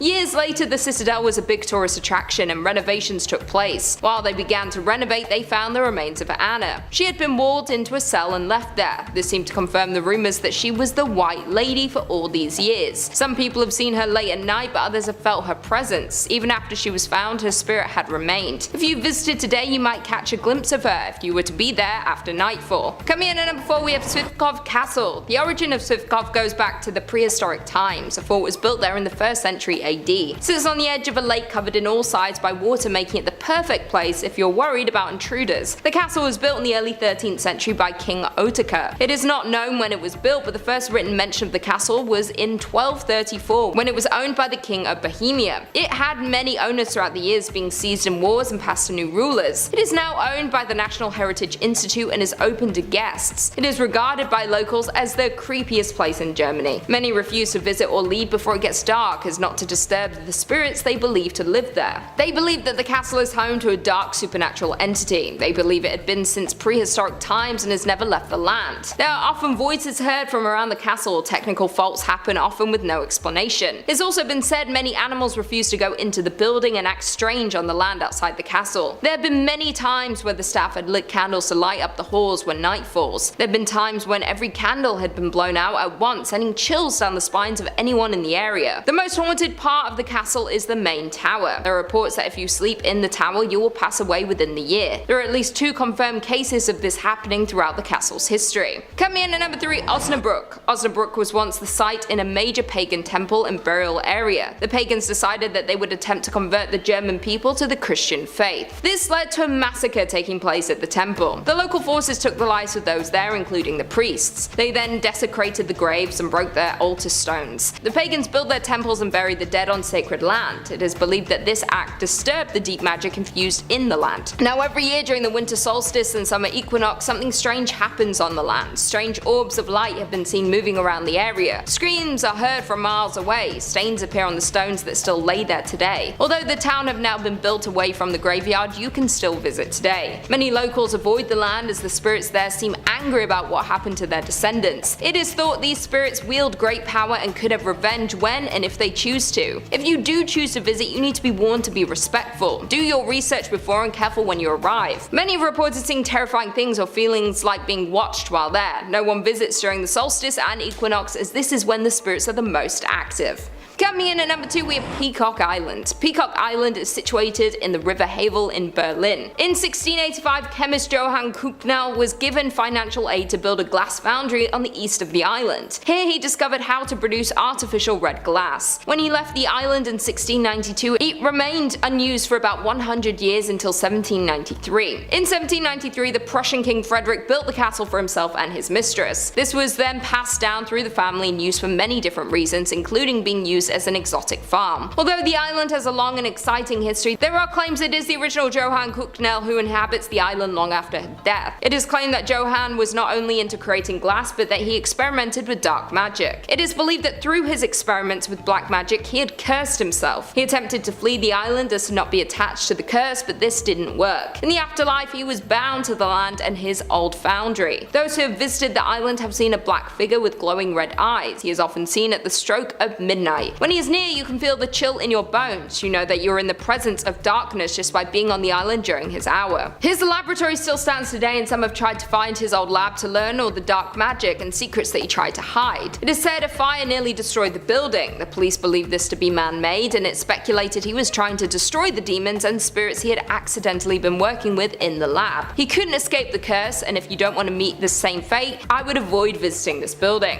And finally, in at number 1, we have the Wollierhof School. The school was first built in 1913 and then closed in 1937 when it was then used by the National Socialism Party. They wanted to use the building as part of their euthanasia program. They wanted to make their bloodlines pure and strong, and they had the idea to use the building to house anyone who was not seen as genetically healthy. All those with hereditary illnesses or who were severely mentally and physically handicapped were classified as lives unworthy of life. They would invite the people they deemed to fall into this category to live in the facility before they would eliminate them. According to data collected, more than 260,000 people fell victim to their war against sick. This was just one of many of these facilities run around Germany. With all of the horrible acts committed here, it is no surprise that it is haunted with the lost souls. The people lost here were taken suddenly, and their spirits remain unable to pass on. Some people who have visited reporting hearing blood-curdling cries coming up the walls in every direction. Others have seen shadows darting from room to room as though they are watching those who walk there. Other ghosts have been seen looking through the windows windows or sitting inside the rooms late at night. They don't seem to have bad intentions, but they seem to be distraught, which can be equally as dangerous if you were to stumble across them unknowingly. Some even claim to see children who have disappeared as soon as they were noticed. The stories from those who have visited are terrifying and chilling to hear. It is enough to warn anyone away from attempting to visit the old school. Kicking off the list at number 5, the Landmark Inn. Located in the upper peninsula of Michigan, right around Lake Superior, you'll find the Landmark Inn. Yeah, nice and cute and cozy. Come on in, take your coat off, stay a while. This fancy hotel was originally built in 1930 as a luxury accommodation for wealthy business owners from all around the United States. Sounds like a good time. Let's gather, let's talk shop around candles. These business owners would visit the Landmark to check on their business interests, all that good stuff. Though for its 100 years being open to guests, the hotel has had multiple reports of, you guessed it, ghosts and paranormal activity. It's so common at the Landmark Inn that the ghost hunters and paranormal investigators, they make trips out to the hotel quite often just to check in and be like, hey, how's it going? And they put on their gadgets and they just check in on them. They can rely on them. The hotel's 6th floor is home to one of the saddest stories the hotel has ever seen. This story takes place in the 1930s when the hotel was a new, lively social and cultural center in town. The story revolves around a ship worker who fell in love with a local librarian and conducted their love affair in the Lilac Room. Yeah, of all places, of course. Let's go meet the Lilac Room. Sounds beautiful. And that was where the man was staying. Perfect place to meet. The couple was said to have a planned wedding upon his return from the last voyage on the sometimes treacherous Lake Superior. Unfortunately, their love affair ended in tragedy when his ship met with a storm and sank to the bottom of a lake. He never returned to the shore, and the librarian mourned the man in said Lilac Room, eventually dying herself of a broken heart. The heartbreaking story comes with many reports of the Lilac Room now being haunted. Yeah, rightfully so. As a large number of guests has reported hearing cries and whispers from a female. The female is also seen by many guests and workers on the 6th floor near the Lilac Room, crying and mourning for her loved one. A less romantic story that is associated with the hotel goes back to when it was even finished being built. During construction, a man ended the life of his girlfriend due to anger and jealousy, and this took place right after she told him about her past boyfriends and their relationship history. Just normal stuff that he flipped out on, just a monster. And since the hotel was still being built, to conceal the evidence, the man buried her in the unfinished basement. Just horrible stuff. You knew I was going there and you're like, please don't. To this day, decades later, visitors and employees report hearing cries from that basement, and some report hearing whispers from a female voice asking for them to find her body. I just got goosebumps. That's real goosebumps. No matter how much time goes by, these two women, heartbroken for different reasons, still haunt said hotel today. Number 4, Michigan Bell Telephone Building. The Bell Telephone Building can be found in downtown Grand Rapids. It's known from the legend that the building is haunted by 2 ghosts. It's always 2, eh? Always gotta have pairs. Good things come in pairs. Even demons. These spirits have consistently caused chaos throughout the buildings for years in their own unique personal way. We love it. We love a unique ghost. The spirits that haunt the Bell Building are rumored to be Warren and Virginia Randall, a couple who used to reside in the Grand Rapids. Back in 1907, they moved from Detroit and bought the Judd White Mansion in Grand Rapids, which has now been torn down and built into what we now know as the Bell Telephone Building. So a lot of history there already. Over the years of living in this new house, Warren and Virginia's relationship started to crumble as Warren became very strange and paranoid almost, creating hardships in their relationship. In 1908, Virginia became tired of Warren's strange and aggressive behavior, so she decided, I'm out of here, peace. She left him. One night, 3 years after they were separated, Warren convinced Virginia into taking a car ride with them, hoping to get back together, maybe talk it out. The two of them ended up at the Judd White house where their verbal disagreement turned horrible, and Warren sadly took the life of Virginia. Then he proceeded to end his own life in the very same moment. The tragic accident that happened in the Judd White house became public knowledge, and the house was left empty with no one wanting to occupy it. Yeah, more than fair. I'm like, what's rent? Also, what happened? No. The house remained abandoned for 10 years after the accident until they finally just decided to tear the thing down completely. Thus, in 1924, they built the Bell Telephone Building on the ground, which still is in operation today. Yeah, they didn't tear that one down. That one's still going strong. Due to the horrifying scenes that happened on the grounds of the Bell Building, many claim that the spirits of Randall and Virginia still remain, haunting the new building. Some say that ghosts move into the new building and remain there to this day. I mean, I think that's possible. Ghosts like to move. They can go through walls. They can probably relocate. Through the years of operation in the office building, visitors and employees all report being harassed by strange late-night calls, which have been traced back to be coming from inside of the building itself. Yeah, inside the house. You guessed it. It's upstairs. That's so scary. Due to this and the strange, eerie feelings that the employees feel while they're even working, it's safe to say Randall and Virginia may remain on the grounds. Most likely. They're definitely there. It sounds like they're there. They're for sure there. Number 3, the Henderson Castle. Established in 1895, this castle is a hub for many spirits and paranormal activity. I mean, it's a castle. The original owners, Frank and Mary Henderson, are said to haunt the castle as they passed away back in 1899. Yeah, I wouldn't want to leave either, living or dead. Additionally, other spirits are said to reside in the castle, a young girl and a dog. Yeah, a dog! We've got a dog ghost. How do you deal with that? Ghost barks? That'd be so scary. In 2005, the castle was occupied by Peter Livingstone McNellis and his family. When the family resided in the castle, Livingstone's son, Vincent, before anyone else had ever reported anything strange happening in the house, he said that he saw an apparition of a figure in the Victorian room, originally the changing room for one Mary Henderson. The son said while pointing at a picture of a woman dressed in an old period clothing, some Victorian clothing, that was the woman he saw wearing that same clothing. I would throw up. If someone ever said that, I'd be like, oh, this Victorian painting? And one former innkeeper who stayed at the castle each night told Livingstone on numerous occasions that she also felt a presence coming up and down the staircase, a movement passing her on the stairs when she would walk by. Ugh, these are scary. Top 5 is like, or top 10 is scary fish. This is hard. This is some scary stuff. 9 a.m. I'm already getting spooked. While now the castle is being used for a bed and breakfast, guests have fallen victim to ghosts as well. Yeah, it's not over yet. The Henderson Castle is a very paranormal active ground that many ghost hunters have investigated, and they've confirmed, in fact, that it's haunted by spirits. I trust them. The people that can go into these castles and physically do this, I'm like, yep, I trust your opinion, whatever. He just comes out, he's like, haunted. We're like, thanks, Daryl. This has been confirmed as these ghosts have interacted with many paranormal investigator teams, in addition to guests and employees of the castle. Yeah, they're just harassing everyone. The ghosts seem to be friendly, not evil whatsoever, so that's a good side, I guess, to being haunted by ghosts. They have been known to speak and physically touch guests and employees. Just they touch them on their back, side, shoulder, always in the back. You never see it coming. It's always in this region. Not only that, but there's also been reports of radios making weird noises or turning on by themselves, even though they're either unplugged or just either turned off. Both bad, both scary. Guests and employees have also reported hearing footsteps upstairs, slamming doors from unexplainable sources, and some ghosts have been wearing the clothes that they wore while they were alive. Clothes that they wore while they died in, probably. As the spirit of Mary Henderson has been reported as many guests at the top of the staircase, wearing her usual getup. Imagine being like a clown, like a jester, and then you die in that, and that's what you look like as a ghost. You're like, what? I was doing a mascot gig. I don't look like a shark forever. Number 2, Allegan Lodge. The old Allegan Elk Lodge was built in 1909. It was used as a psychiatric and TB hospital until its closure in 1948. The lodge was a former hospital that was frequented by mobster Al Capone, and one that many say is haunted by at least 7 different ghosts. Yeah, you thought 2 was bad. Add 5 more. Now we got 7 ghosts. And it's currently on the auction block in Allegan. If you have a lot of money and bravery, there you go. While the structure was originally built by physician John Robinson in 1909, somewhere in the 1920s, it was sold to a doctor from the Chicago area who had allegedly had underworld ties. That's a great doctor. You got just who you want working on your pancreas. Brought pancreas back today. The facility was supposedly frequented by mafia figures such as Al Capone, the Prohibition-era Chicago mob boss, and his men. Yeah, well, they needed medical attention or when they simply needed to get away from Chicago, this is where they'd go. The old Elks Lodge, Al Capone. He's like, oh, it's cozy. They have great soup.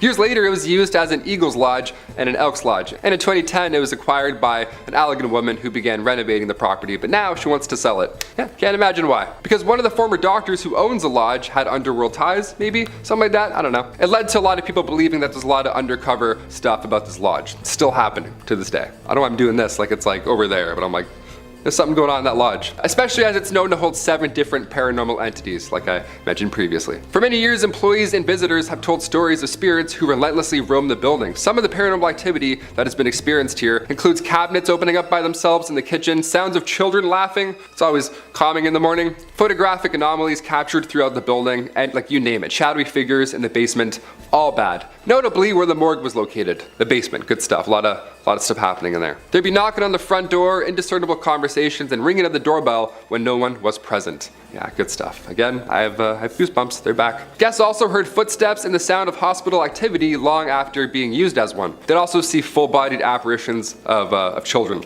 They would just see ghost children. That would be it. I wouldn't have to see any more. I would just see the ghost children and be like, again, see ya. Like that's. And finally, number 1, Point O Barks Lighthouse. There are plenty of lighthouses in Michigan, and plenty of them are rumored to be haunted, of course, because they're lighthouses and they're creepy, as they normally are. And this one is no exception. Built in 1847, real old, a lot of history with this one. The lighthouse is located on Point O Barks. As the legend goes, early to mid 1800s, Peter Shook had been Point O Barks' first lighthouse keeper. He was the OG. In 1849, Peter drowned while he and a couple of friends were sailing to Port Huron to pick up supplies for the lighthouse. He left behind 8 kids and his wife Catherine, and she took over at that point for Peter's duties, thus becoming Michigan's first female lighthouse keeper. Since then, people have claimed to see the spirit of Catherine walking along the edge of a cliff dressed in mourning clothes, as she is still heartbroken by the loss of her lover, of course. As we talked about earlier, ghosts like to wear the things that they were, that they passed away in. Again, would hate to be a clown outfit, that would suck. She had also been spotted in the window of the second floor wearing an apron, along with an apparition being seen, footsteps ascending and descending the tower stairs, and giggling has also been heard. Yeah, you hear giggling and there's cold spots, therefore haunted, for sure haunted. And the smell of burnt tobacco has also been wafting through the air many a times. Lighthouses are pretty stressful, more than fair. When paranormal investigators, specifically the Southeast Michigan Paranormal Society team, when they had a 2-day intensive investigation after their search, they concluded that they believe that there is every reason for the lighthouse to be haunted. The investigators did some electric voice phenomenon work in the living room, and then they heard loud thuds from overheard. Like, where do they get this gear from, Like, I want this gear. I have some questions of myself going on in the apartment. I want to swing it around a bit. A sound of something scraping along the floor as well, and additionally, during their investigation, the rocking chair had moved 2 feet and was still moving. Just love to keep rocking around. We love that. We love haunted rocking chairs. We love unexplainable forces. While they were upstairs, they also reported hearing heavy footsteps from another unknown source. So many ghosts, there's rocking chairs, people moving around, working in the basement. It doesn't sound like the afterlife is a peaceful one, if I'm being honest. Sounds like there's a lot of to do after you die. I'm not really looking forward to it. I thought I could just kind of float around in your paintings, but now it sounds like I'm gonna have to go and wear this. Wear my morning clothes, who knows? Coming in at number 5, we have Stalin's country house. Stalin spent 4 months every summer at his country home between 1943 and 1953. Located near downtown Sochi, his time here put his town on the map forever. For anyone unfamiliar with Stalin, he was a dictator for the Soviet Union from the 1930s until his death in 1953. He was responsible for the genocide of around 20 million people. His house had been mostly kept the same, and tours are given about the history of his life. The house gives insight into his life and mindset. Part of the home is even a hotel where people can sleep in the same room as the man who created so much destruction. He demanded the house be made completely green so that it could blend in with the surroundings and he would be harder to find. He also refused to have any carpets in the home. He wanted to hear intruders' feet on the stone floor if someone was approaching him. He was clearly paranoid even when summering in his country home. He worked from his office during the night with a phone connected directly to Moscow and would sleep during the day. He often changed the room that he slept in so that nobody would know exactly where he was. Stalin's height was around 5'5", which might not seem important, but it was reported that he had short man syndrome. Due to this, and it's reflected in the build. His pool was only 5 feet deep as opposed to the typical 8 feet deep. The house is eerie and unpleasant for many reasons. Not only can you see into the dark mind of the dictator, but you might catch a glimpse of the man himself. People have seen him walking around the home in his white jacket and smoking his trademark pipe. Some have heard footsteps walking around at night. The noise echoes through the home. Those who have stayed there have said the air can feel terrifying at times, like you're being watched or like you're not welcome. Because you're not. Coming in at number 4, we have St. Michael's Castle. St. Michael's Castle was built in 1801 for royal residents in St. Petersburg. The castle interestingly looks different from each angle as the architects used various styles. It was built like a fortress as the royal family was in fear of assassination. This turned out to not be enough, and their fears were validated when Paul I was assassinated. He has moved into the castle 40 nights earlier. He was attacked in his bedroom by a group of dismissed officers. They tried to force him to sign his abdication from the throne. He resisted and the attackers continued. He was succeeded by his son, Emperor Alexander I. After Paul's passing, the family returned to the Winter Palace. The castle was gifted to the army in 1823. In the early 1990s, it became a museum. It is considered that Paul's spirit is now trapped, unable to leave the castle. It seems to be very restless and is often seen by visitors to the museum. He has mostly been seen walking down corridors carrying a candle. Others have claimed to hear distant screams from closed-off parts of the castle. It echoes in the wall like a whisper. People have reportedly tried to celebrate the spirit and speak with it to bring it peace, but after all these years, it still appears to be restless and angry about what happened all that time ago. Coming in at number 3, we have House on the Embankment.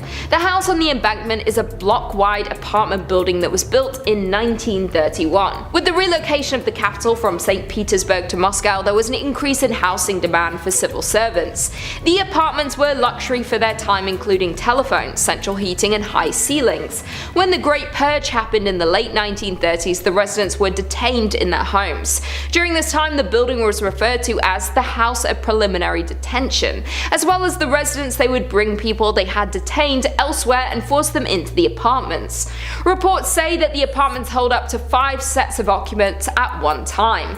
During this time, over half of the original residents disappeared. It is believed they had been taken away, but no one ever knew they were simply never seen again.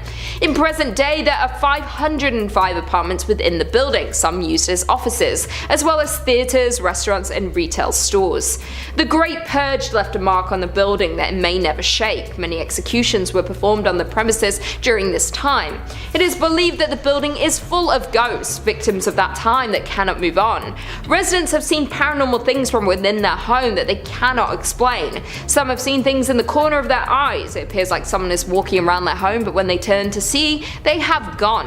One terrified resident even reported seeing a man at the end of their bed, staring at them as they slept. When they jumped up from fear, the man disappeared. From all the stories we hear, it seems like the old residents are still attempting to live in their homes, lost and confused about what happened to them. Coming in at number 2, we have Griboyedov Canal. The Griboyedov Canal is located in St. Petersburg. It was constructed in 1739 alongside the existing river Krivusha. It is rare that a canal would be haunted, but the haunting is more of a yearly thing that you should avoid at all costs. The story goes back to 1881 with the Russian Empire revolutionary Sofia Perovskaya. She was arrested here and there for the revolutionary talk, but it was her final plan that would become the end of her, when her friend was arrested days before she took over the responsibility of the planned attack on Alexander II. The night before the attack, she helped to assemble the bombs that they were going to use. The attack went off as planned and Alexander II passed away due to her actions. She was quickly captured and was to be trialed for her crimes. Her friend, who was arrested the day prior, wanted to save his own life and turned in the rest of the participants. They were tried and sentenced to hanging. She was the first woman in Russia sentenced for acts of opposing her country. It was reported that her acts inspired other activists around the world in the years following.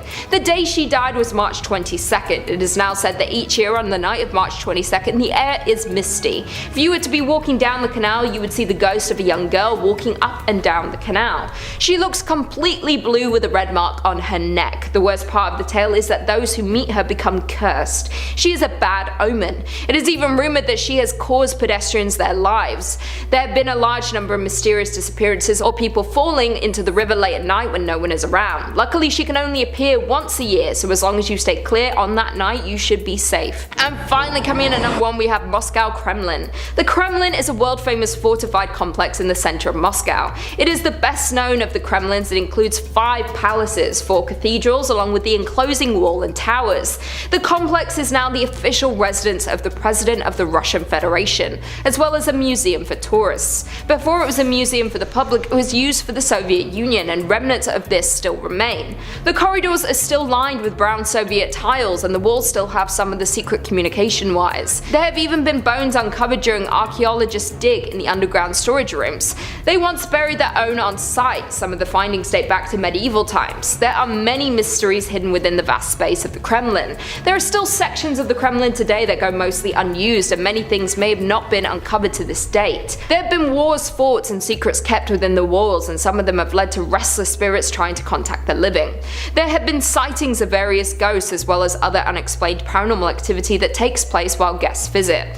One of the most common sights is that of an old soldier. At first, he seems to blend in with the other security, but as you begin to notice his old uniform, he will often vanish. He has been seen by different guests on different occasions, but no one has been able to get closer to the spirit to see who they are or why they might be there. There have also been sightings of what is believed to be the royal children playing. They were all baptized on site during the 17th century. The monastery was unfortunately blown up in 1929 to make room for the new buildings. Around that site, you can sometimes hear children playing, and some have even claimed to see children dressed in older looking clothing. It is believed their spirits choose to rest here, as it was where they grew up and had a deep connection to the place. These are just a couple of instances of hauntings around the site. There is so much more to discover and see at the Kremlin. Number 5 on this list is Mary King's Close. Mary King's Close is known to most as being Scotland's most haunted street. It's a very dark and mysterious looking street. I'm not sure if we have any Harry Potter fans watching, but it reminds me of the dark part of Diagon Alley. just really strong and creepy vibes. It leads off of Edinburgh's Royal Mile, which is the road coming from Edinburgh Castle. This close was apparently gated off in the past during an outbreak of the plague and was left like this for a long time. Only pretty recently has it been reopened, but ever since it has, the reports of hauntings have run rampant. The most commonly spotted spirit here is that of a young girl. Nobody knows her name or why she's there, but she'll often appear holding a little plush bunny rabbit and run through the close.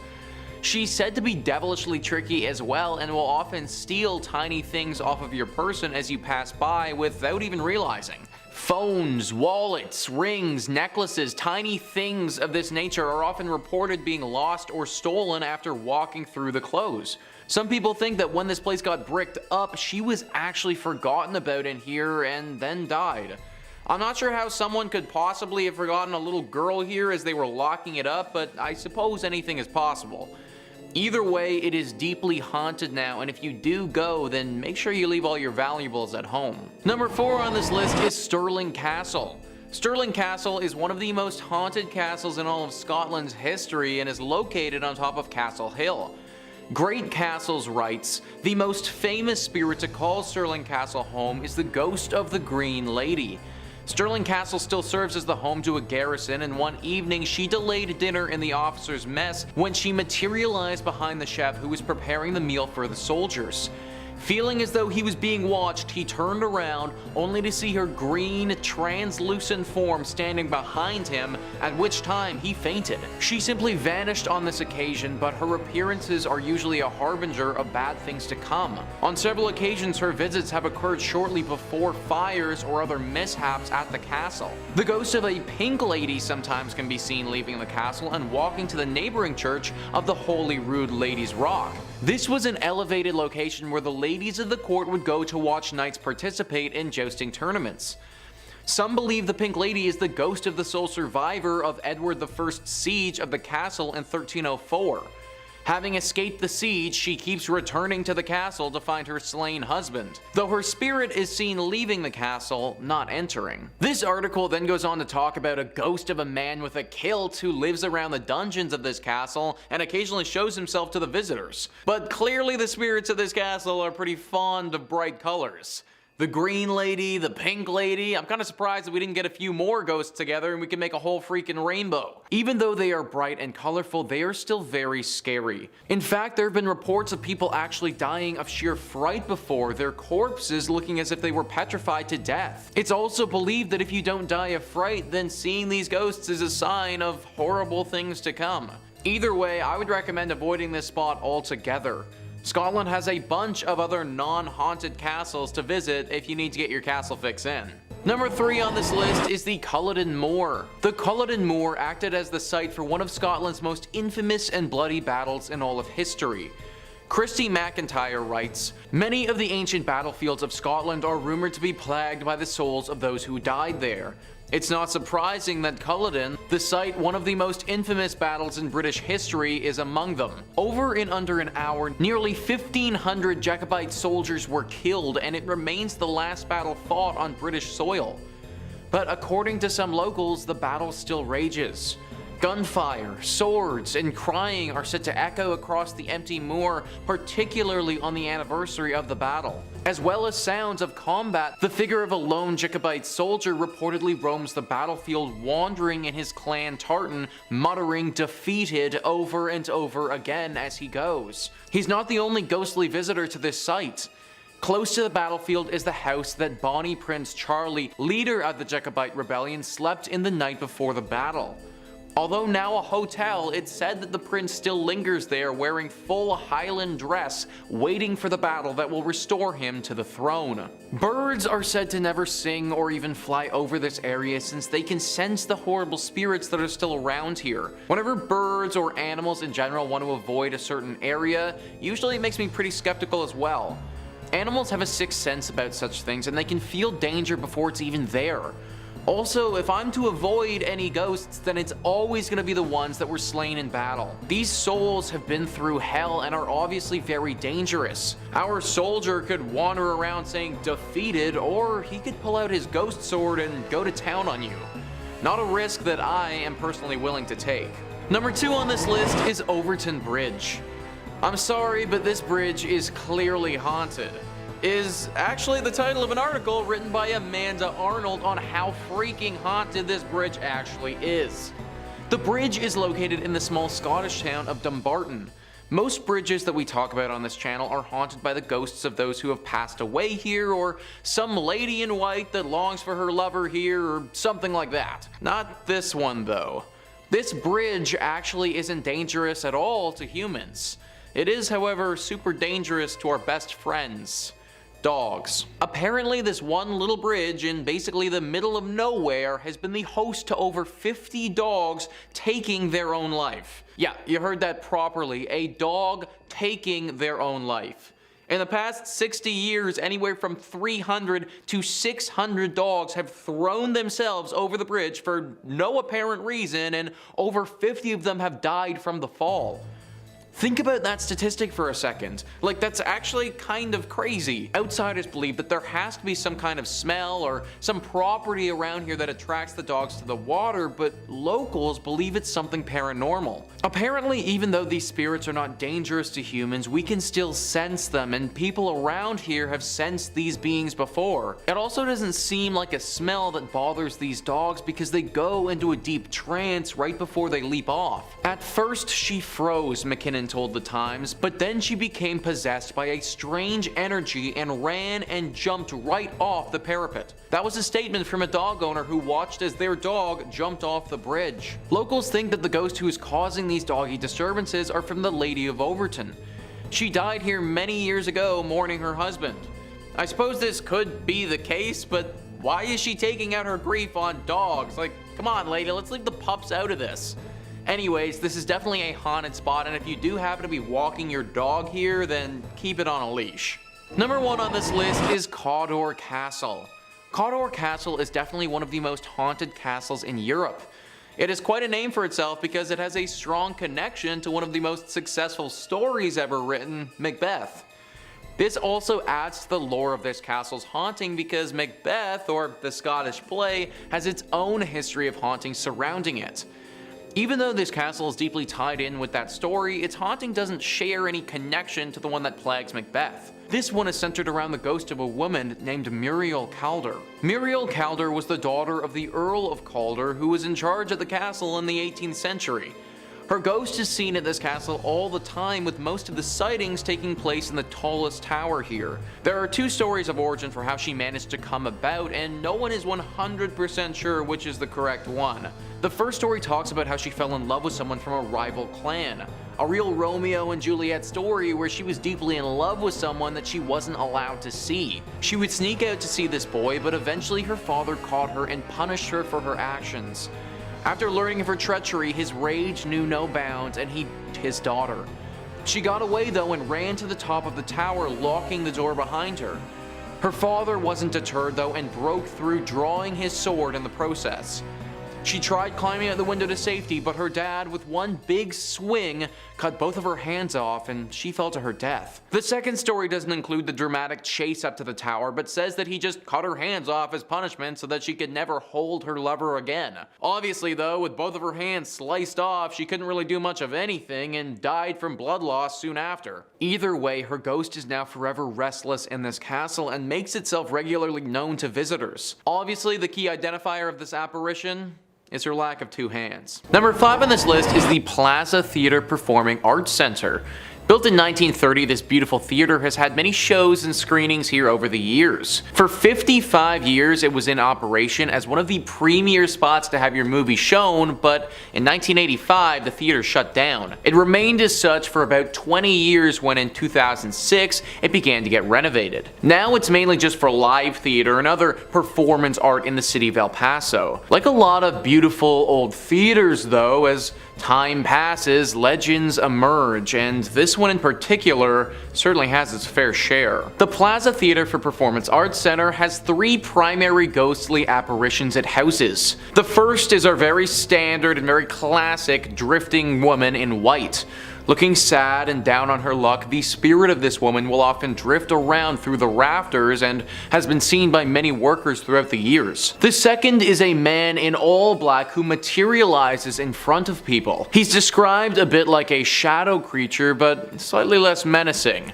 I suppose if we have our woman in white, it's only fitting that we have a man in black to get a little bit of variety going. The third ghost sticks with the theme of spicing things up and is actually a little boy with a bouncing ball. It's not a basketball, but a small bouncy ball that the child seemingly plays with as he haunts the theater. Nobody knows the origin of these ghosts or how they got here at all. Are they connected? Maybe once a family unit who died here together, or are they all separate and have each suffered strange tragedies at this location over the century? El Paso, I'm sure, has some other theaters, and I'd stick to those ones if you're looking to watch some live shows if you're there. Number 4 on this list is Hendley Row. Located on the Texan island of Galveston on the Gulf Coast, this is the most famous haunted spot for locals in the region. Texas Highways writes, "It's not surprising that Hendley Row is a hotspot for supernatural activity. Completed between 1855 and 1858 for shippers and cotton brokers, it was the town's tallest structure during the Civil War. The roof doubled as a Confederate lookout for Union ships. Galveston and nearby Barrier Islands, history had been laced with tragedy. It was the site of a bloody Civil War fight, and serial epidemics of yellow fever decimated the populace. Hurricanes blast through regularly. The 1990 storm left up to 12,000 casualties in the worst natural disaster in US history. No wonder Texas writer Brian Woolley called Galveston an old cemetery with a beach attached. The resident ghosts of Hendley Row represent aspects of Galveston history. There's the Confederate soldier seen on the roof and around the building. The bloodied teenage factory worker is a vestige of the building's cotton grading days. The lady in white and the running and playing little boy and little girl are thought to be 1900 storm victims. The upper floors house apartments and offices now, but Henley Market's glass ceiling reveals views of stairs and landings. During renovations, workers reported tools mysteriously moving around. Staff recall other spooky experiences as well. Some years ago, a friend gave her old photo of Dr. Wilbur from a house on Church Street that's always displayed in the shop. When Hurricane Ike inundated the building with 10 feet of water in 2008, the photo went undamaged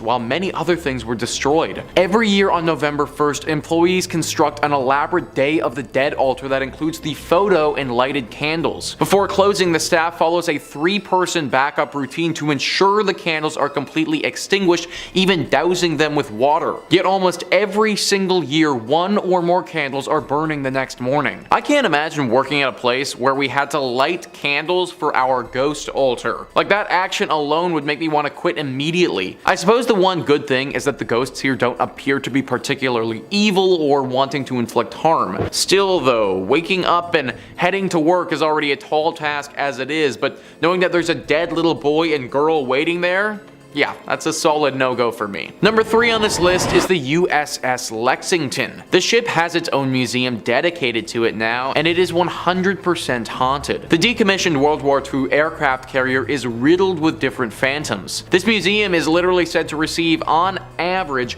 hundreds of reports of ghostly apparitions in 1 year. That is so much supernatural energy that is just congregated here. Now, World War II was obviously an awful time, and if this boat played a major role in the Battle of the Atlantic, which I imagine it did, then it assuredly saw its fair share of tragedies. The ghosts are not quiet about their presence, they make themselves very known. One of the most famous ones resides in the engine room. Apparently, visitors will go there and a spirit will form explaining the engines and how they work. Then, when his lecture is over, poof, he will be gone in a puff of smoke. There's also a general sailor that walks around the ship and is actually said to be rather helpful. However, with these tame ghosts, there are some troublemakers as well. Small items that you may have on your person, a wallet, a watch, a phone, a keychain, anything like that are often reported missing after people get on the ship. If you do intend to go here, then hold on to your valuables very closely and get ready for a long lecture on engines. Number 2 on this list is Bragg Road. For over over 100 years now, this road has been haunted by a very strange and ghostly light. It's been seen by hundreds of people during that time, and nobody can explain it. Texas Highways says, in the heart of the Big Thicket is Hardin County, and in the heart of Hardin County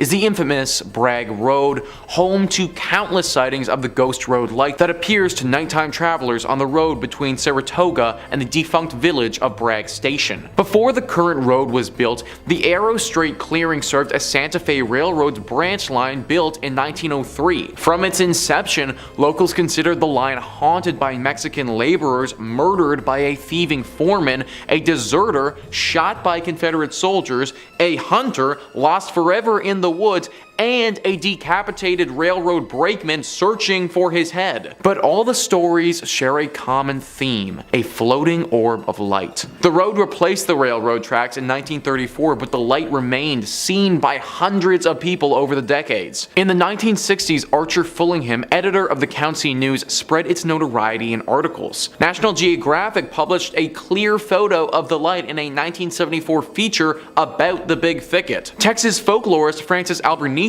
documented sighting stories from the old-timers and young folks alike. In 1997, Hardin County designated Bragg Road as Ghost Road Scenic Drive Park. A pretty road through the woods in the daytime turns into a spooky spot for supernatural sightings by night. Word is the most auspicious times to see the light are on moonless autumn nights. What the heck is this light that has been haunting this place for all these years? Even National Geographic, a very highly reputable column, has posted stories on it with actual photos including it. If it's a manifestation of some of these ghosts, then which ghost is causing it, and maybe more importantly, is it dangerous? If you want to find out, then you need to head to Bragg Road and look for yourself, but I wouldn't recommend it, honestly. And finally, number 1 on this list is the Yorktown Memorial Hospital. This hospital is definitely up there as one of the most haunted spots in Texas, and could even make a play for the most haunted spots in America. It was built in the 1950s and managed by the Roman Catholic Church for a few decades before eventually closing down in 1986. Then for 8 more years until 1992, it was a drug rehab facility, but finally in 1992 it closed for good. Since then it's been abandoned and gained some very serious ghostly legends by the locals. One of the most famous demonic creatures that resides here is this black specter with bright glowing red eyes. It's not shy either and will attack you if you're here alone or in a vulnerable state. This is the most famous of the presences here, but it isn't alone. The ghost of a man who appears to have a bullet wound directly in his forehead is also said to live here. His ghost is a lot less forceful than the dark demon though, and is said to just show himself to visitors rather than attack them. The spirits of nuns are said to be on the 2nd floor though as well. These spirits are similar to our demon creature and will claw and scratch at people who decide to come here. Along with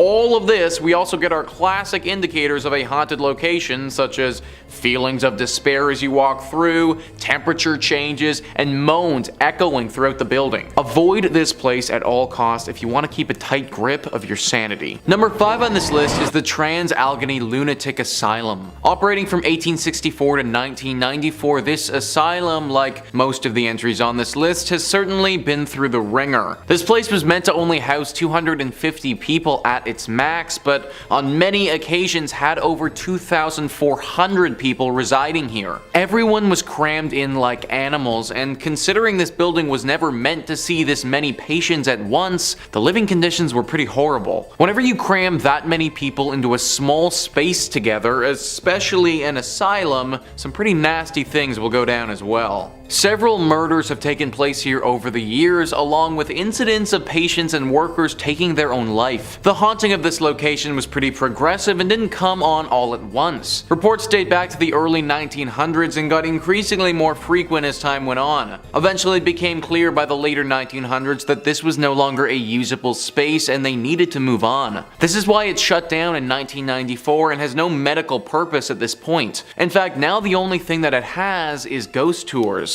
The owner of this place know the legends are far stretching with this asylum and intend to make a profit on it. The ghosts are decently friendly here, or at least for the most part aren't dangerous. However, there have been a few instances where individuals have been scared to a point of serious and significant trauma. If you do plan to go here, then make sure you have a thick skin and aren't frightened easily. Number 4 on this list is Haunted Harper's Ferry. Harper's Ferry is a small town in West Virginia that honestly looks like something out of a storybook. It's comprised of roughly 100 19th century restored buildings. As you can imagine, it's a very quiet town and there isn't too much of a big city vibe going on here at all. This place wasn't always quiet though. In the American Civil War, this town played a pivotal role and was fought over multiple times throughout the years. People believe that it was through the death during the Civil War that this place has developed an affinity to spirits. Deborah Block says, at the nearby True Treats historic candy store, chocolate and other candies are brightly lit on tables and in baskets. The cute and welcoming shop is popular with visitors, hardly seeming like a place where a ghost would want to hang out. But store manager Tara Dockman, known as the Ghost Lady, in town for her sensitivity to paranormal activity, says there are 2 ghosts who frequent the store and she even knows one of them by name. The female has a white flowy gown and she goes to the top floor of the store where there are no customers, she explained. And Colby, a man, likes to show himself and usually shows a shoulder or a pants leg which you'll see walk across a room. They both like to throw candy around and slam doors on customers. Dockman said Colby is a troublemaker who may also push people. She assured me that she had spoken to him about not bothering me while I was in the shop and was hiding in a corner storage area. Tara isn't some nutbag who's the only one who sees ghosts here either. Tons of people in the town have had run-ins with them. In fact, the biggest attraction this town has to offer are the ghost tours that highlight how haunted this place truly is. Number 3 on this list is Lake Shawnee Amusement Park. The park is no longer functional, and based on all of the incidents that went down here, that's probably a good thing. It all started in the 1700s when a settler, Mitchell Clay, and the local Shawnee Native Americans fought and ended with 3 of Clay's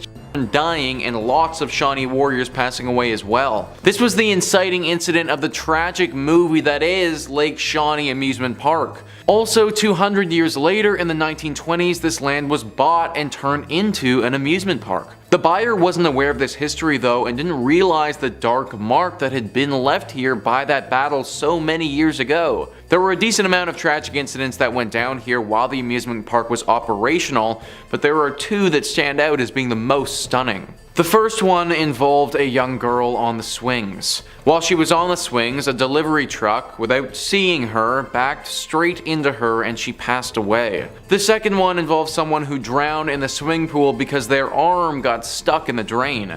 The amusement park had seen enough and shut down in 1966. It was roughly 20 years later that they discovered the history of this place and pieced it all together, assuming that a curse must have been responsible. Locals don't dare go to this place anymore for fear of this curse. It should also be noted that the few who have stepped foot on this place again have reported run-ins with that young girl who died so many years ago. It seems that this curse won't allow her spirit to pass on and now she wanders the area. I'm sure that there are a bunch of other amusement parks in West Virginia that are a lot more fitting and functional than this one. Highly recommend avoiding Lake Shawnee altogether. Number 2 on this list is West Virginia Penitentiary. Would this really be a most haunted place list if we didn't throw a prison on here? Paranormal activity usually favors places that have seen a lot of tragedies and sadness, and this penitentiary has definitely had its fair share. This prison opened up in the 1860s and was active for 119 years before finally being shut down. In that time, it saw over 100 executions, countless riots where people were either severely injured or died, fires, and an insane amount of human rights violations. All of this has led to what we have now, which is just a really haunted prison. Though the prisoners are gone, they're not forgotten, and by many accounts, the ghosts of some of the 998 men who died here still roam free. There's a shadow man that has been seen and even photographed. Staff of the prison have been accosted by unseen forces. Strange noises still echo throughout the cell blocks, and something dark lurks in the bowels of the building. That was a small passage from Moundsville Haunted History who are familiar with the prison. 998 men though. That's how many different individuals are thought to potentially haunt this place. That's literally a full-on ghost army right there, guys. This place must have been horrible if that many people's souls are left wandering around this space. If I was the owner of this spot, I'd do those 998 people a favor and just knock this place to the ground. Maybe then these ghosts can finally rest. And finally, number 1 on this list is Point Pleasant. This has got to be the top spot on our list just considering the amount of lore surrounding the creature here. The Mothman. If you're watching videos on this channel, then I imagine you're already probably familiar with what this creature is, but for those who aren't, the Mothman is a humanoid creature reportedly seen in the Point Pleasant area from November 15th, 1966 to December 15th, 1967. Shayla Klein says, according to legend, Mothman is a black 10-foot creature with wings and red eyes. Articles and newspapers at the time were reporting that the monster was also commonly seen in the TNT area near town, with some locals speculating that perhaps people were really seeing cranes or owls, and others wondering if the creature was created in some sort of mutation accident involving the chemicals associated with storing TNT. Regardless, legend has it that mysterious men in black suits began visiting the town shortly after the sighting reports. The most infamous sighting of Mothman was on December 15th, 1967. Locals said that they saw Mothman on top of or flying over the Silver Bridge, which was a suspension bridge over the Ohio River that connected Point Pleasant, West Virginia, to Gallipolis, Ohio. According to Mothman lore, shortly after the creature was spotted on the bridge collapsed, resulting in the deaths of 46 people. An investigation into the disaster found that a fracture in a suspension chain was the cause. This is one of the most famous American urban legends ever. The amount of people who saw this creature during this period of time and the fact that high-ranking secret officials started to investigate it all point to its legitimacy. It was active for about a year and then just totally disappeared though, and nobody knows what happened to it. The leading theory is that the government was able to capture whatever it was and probably took it to a secret base to study it. If that's the case, then Point Pleasant is most likely safe now, but be wary of what's flying over top of you if you do decide to go here. Coming in at number 5, we have Goldfield, Arizona. Being deemed as one of Arizona's most haunted places, we have the town of Goldfield. Founded in 1893, Goldfield was a promising land for gold mining. The town grew rapidly, gaining 1,500 residents during its first year.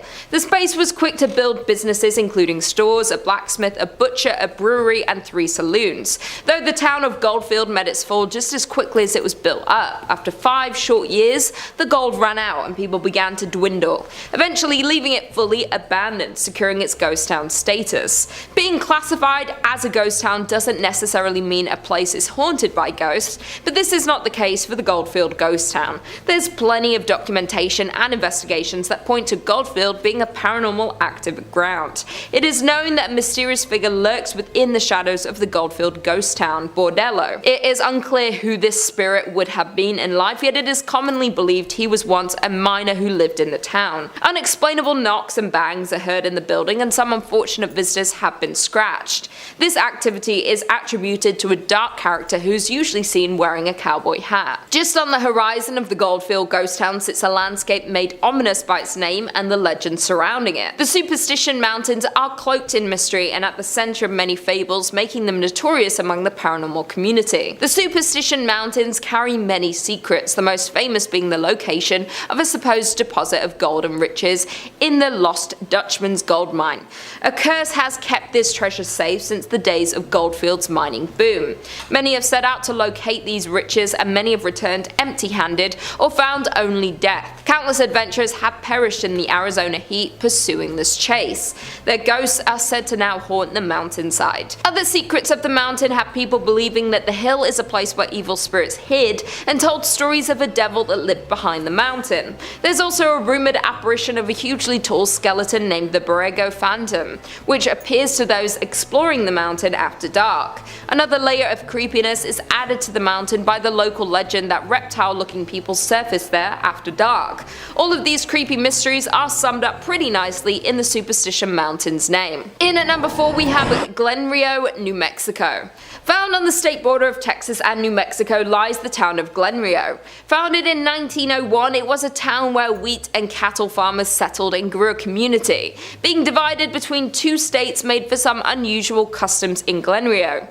The mail would arrive at a train depot on the Texas side, but would have to be transported to the post office on the New Mexico side. The Texas side was part of a dry county, so all the bars were on the New Mexico side. Because the gasoline tax was higher in New Mexico, all the service stations were on the Texas side. By 1920, Glenrio had a hotel, a hardware store and a land office, as well as several grocery stores, service stations and cafes. Though Glenrio's permanent population never rose above 30 people, the town survived with its tourist-based businesses catering to the many travelers along Route 66. By 1985, only 2 residents remained in the small town, and the Texas Post Office was the only business open. It too has long since closed. Other buildings have overgrown sites, missing windows, or debris surrounding them. The detritus of 4 decades when Glenrio welcomed tens of thousands, fed and entertained them, and sent them on their way towards Chicago or California. In at number 3, we have Nevada City in Montana.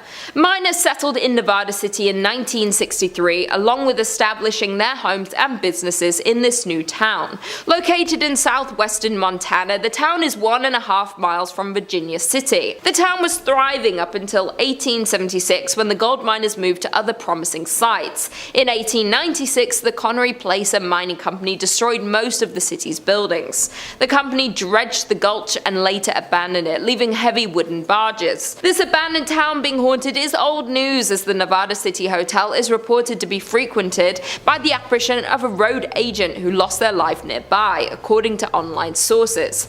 Visitors have also reported hearing footsteps in the hallways and seeing shadowy figures standing behind their reflections in mirrors. Additionally, the spirit of an older cowboy figure who never speaks but lurks in the hotel rooms and even sits at the bar in the Virginia City. Back when the hotel operated, guests also complained of a weeping woman, always in the same room, only to be told there was no guest in the room in question. In at number 2, we have Custer, Idaho. The mining town of Custer was born in 1879 by gold miners looking for their next gold hotspot. Prospectors discovered gold in what would become known as the Yankee Fork area of central Idaho in 1867. The area was worked on a small scale for more than a decade before the discovery of General Custer Mine. The General Custer Mining Company closed in 1888 and the district experienced a sharp decline. In 1899, the town of Custer has 5 saloons, 3 stores, a hotel and 3 boarding houses, but the town never established even one church. By 1910, most of the mines in the area were closed, and the Yankee Fork's boom years came to an end. The combined population of Custer and the nearby Bonanza was just 66 people. The Silver Messenger reports just 2 families remaining in Custer in 1911, and then being fully abandoned the year following. Today it has been purchased by the US Forestry Service and, in conjunction with the Friends of Custer Society, is slowly being made into a historic site. Some original buildings have already been renovated, some are in process, and many others are slated to be restored. Several buildings lost in a 1960s grass fire are due to be replaced with replicas. The Forgotten Town is a landmark for many people such as tourists and especially paranormal investigators. In the old schoolhouse is a museum containing items left behind and showcases the town's unique history. Although interesting, you can't help but get an eerie feeling thinking about the people who once owned these items, as walking into one of these structures is like walking back in time. To think this town was once active with human energy and miners working every single day. And finally, in at number 1, we have South Pass City, Wyoming. Only about 10 miles north of the Oregon Trail is the shell of a town that used to be a busy gold mining camp. Established in a small valley along the banks of Willow Creek, the town was born in 1867. The town was built there because gold was discovered in the Wind River Mountains. By 1868, South Pass City boasted over 250 buildings, 1,000 people, and hundreds of claims. The town was extremely busy as its half-a-mile long main street boasted numerous hotels, restaurants, general stores, 2 newspapers, doctors, a bowling alley, and dozens of saloons. The mining district continued to grow to as many as 3,000 residents. Miners looking for investors and newspapers promoting further settlement in the area exaggerated the region's amount of gold. But for South Pass City, its great success wouldn't last, and just 2 years after its establishment would begin to show its first signs of declining. Hitting a fall in early 1869, the town resurged briefly after outsider capital capital was poured into the area, but would fall again as expenses and hardships to recover the gold proved too costly for most miners. By 1872, the town was only occupied by only a few hundred people. In the end, South Pass would become a permanent ghost town. By 1949, the last of the pioneer families had moved on from South Pass City, and the buildings had fallen into disrepair. The grounds of the old town are known to be haunted, and Highway 287 that follows the route of the Oregon Trail over South Pass, which is the reason South Pass City ever existed, has had its fair share of ghost sightings. According to a local ghost story, a woman was driving home from a long day in Denver. Her friend had fallen asleep in the passenger seat. After passing through Jeffrey City, the driver spotted a dark, hunched figure walking toward the road in the sagebush. About a half-mile later, she saw the same figure closer to the road. She noted his pig coat as he became clearer. About a half-mile later, still thinking about this man and his surprising reappearance, she reached over to wake her friend and request she take a turn driving. As her friend awoke, she saw the same man at the edge of the road, just crossing the white line onto the highway next to the car. Screaming, they accelerated away and compared descriptions. It was certainly the same man. Coming in at number 5, we have Hotel Park Central. Located on Central Avenue in Albuquerque, you'll find Hotel Park Central. The original building was constructed in 1924 and served as a hospital. It was then purchased in the 1980s and transformed into a mental health hospital. However, in 2010, a major renovation occurred with a $21 million investment, and it became the luxury hotel that we know today. The hauntings in this building date back to the time it served as a hospital. Patients would report seeing apparitions, hearing voices, seeing objects move, and feeling the presence of other beings when nobody was there. As well, when it was a mental hospital, it was known by patients and workers that on the top floor on the right wing, there is a ghost of a woman that likes to watch people in the hallways. Patients also reported having their bedsheets pulled off them in the middle of the night. Patients were not the only ones to experience things that couldn't be explained though. Staff of the hospital did too. They would often have the sensation of being watched, as well as hearing something whisper in their ear, the movement of objects, and a general sense of heaviness throughout the buildings. Today, many guests at the hotel report similar paranormal experiences, as many guests report feeling watched and the presence of unseen beings. They have also reported hearing voices and shuffling in the stairwells. Several guests have also seen a female apparition on the third floor wing. A group of paranormal investigators were brought onto the scene of the hotel. The investigators were 3 team members who all experienced unexplained voices and whispering while close to the hotel. They also reported distinct coolness near their bodies and a sense of being watched. After reviewing their evidence, some of these experiences were captured on digital voice recorders. They also carried out the flashlight technique, an attempt at communication with the spirit that involves the answering of questions through the turning on and off of the flashlight. This was a success, with several responses captured on video. In at number 4, we have the St. James Hotel. Built in 1972 by Henry Lambert, the St. James Hotel was established. Found in Cimarron, New Mexico, the hotel is known to be one of the most haunted places in America. The St. James Hotel is said to remain host to several restless spirits. Both the owners and the hotel guests will tell you that many unexplained events haunt it. Several psychics have visited the hotel and specifically identified 3 spirits and many others who passed through to relive their experiences. The hotel's second floor is the most active, with stories of cold spots and the smell of cigar smoke lingering in the halls. A prior manager commented about the spirits that linger in the hotel and said, "You never see them, but you do feel and hear them."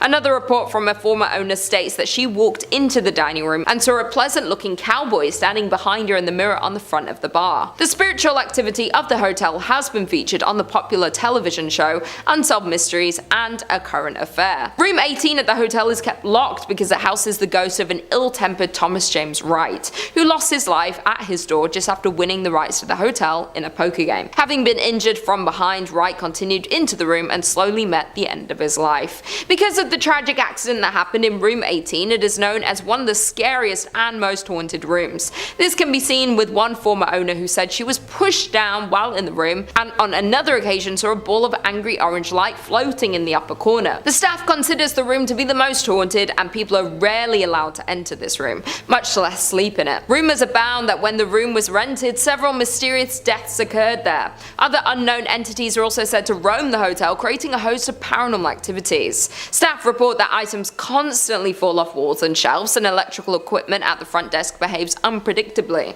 Others have reported cold spots throughout the historic inn, lights that seemingly turn on by themselves, feelings of of being watched by unseen eyes, and cameras that ceased to work inside the hotel strangely returning to normal after leaving St. James. In at number 3 we have Kymo Theatre. Built in 1927, this grand palace of a theatre certainly is a masterpiece of Pablo Deco fused with Art Deco.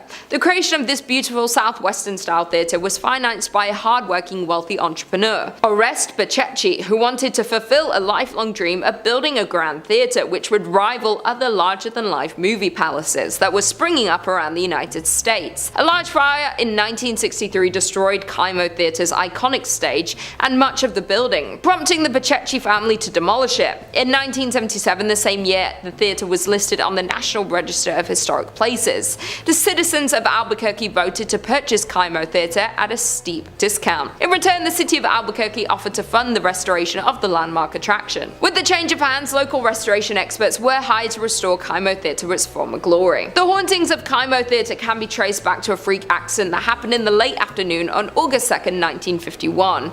Back then, hundreds of moviegoers were in Kymo Theatre to catch the latest films. Without warning, a water heater located in the theatre's lobby exploded, sending scalding hot steam and plaster into the air. A total of 8 people were injured in the accident, including one person losing their life, Bobby Darnell. Since then, the theatre is said to be haunted by the ghost of Bobby. Performers and staff of Kymo Theatre have all reported strange and unexplainable activities happening in the theatre.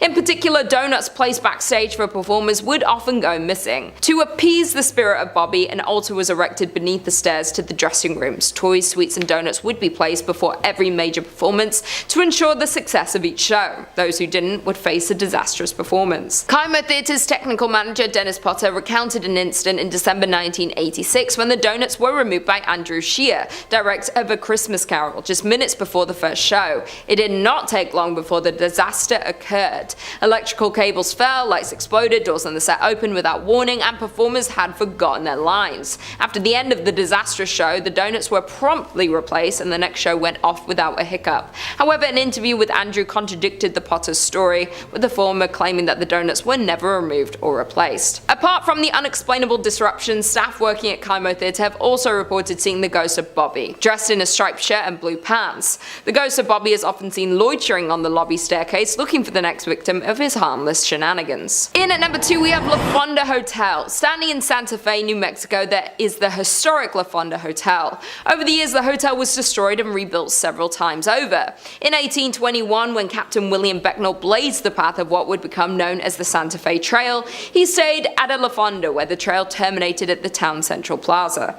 As more and more pioneers traveled the Santa Fe Trail, the La Fonda became a popular destination for trappers, traders, mountain men, soldiers, politicians, and the like. The current La Fonda was built in 1922 on the site of the previous inns. In 1925, it was acquired by the Atchison, Topeka Santa Fe Railroad, which leased it to Fred Harvey. For more than 40 years, from 1926 to 1968, La Fonda was one of the famous Harvey houses, a renowned chain of fine hotels. Today, the La Fonda Hotel is said to host not only travelers visiting Santa Fe, but also several ghosts.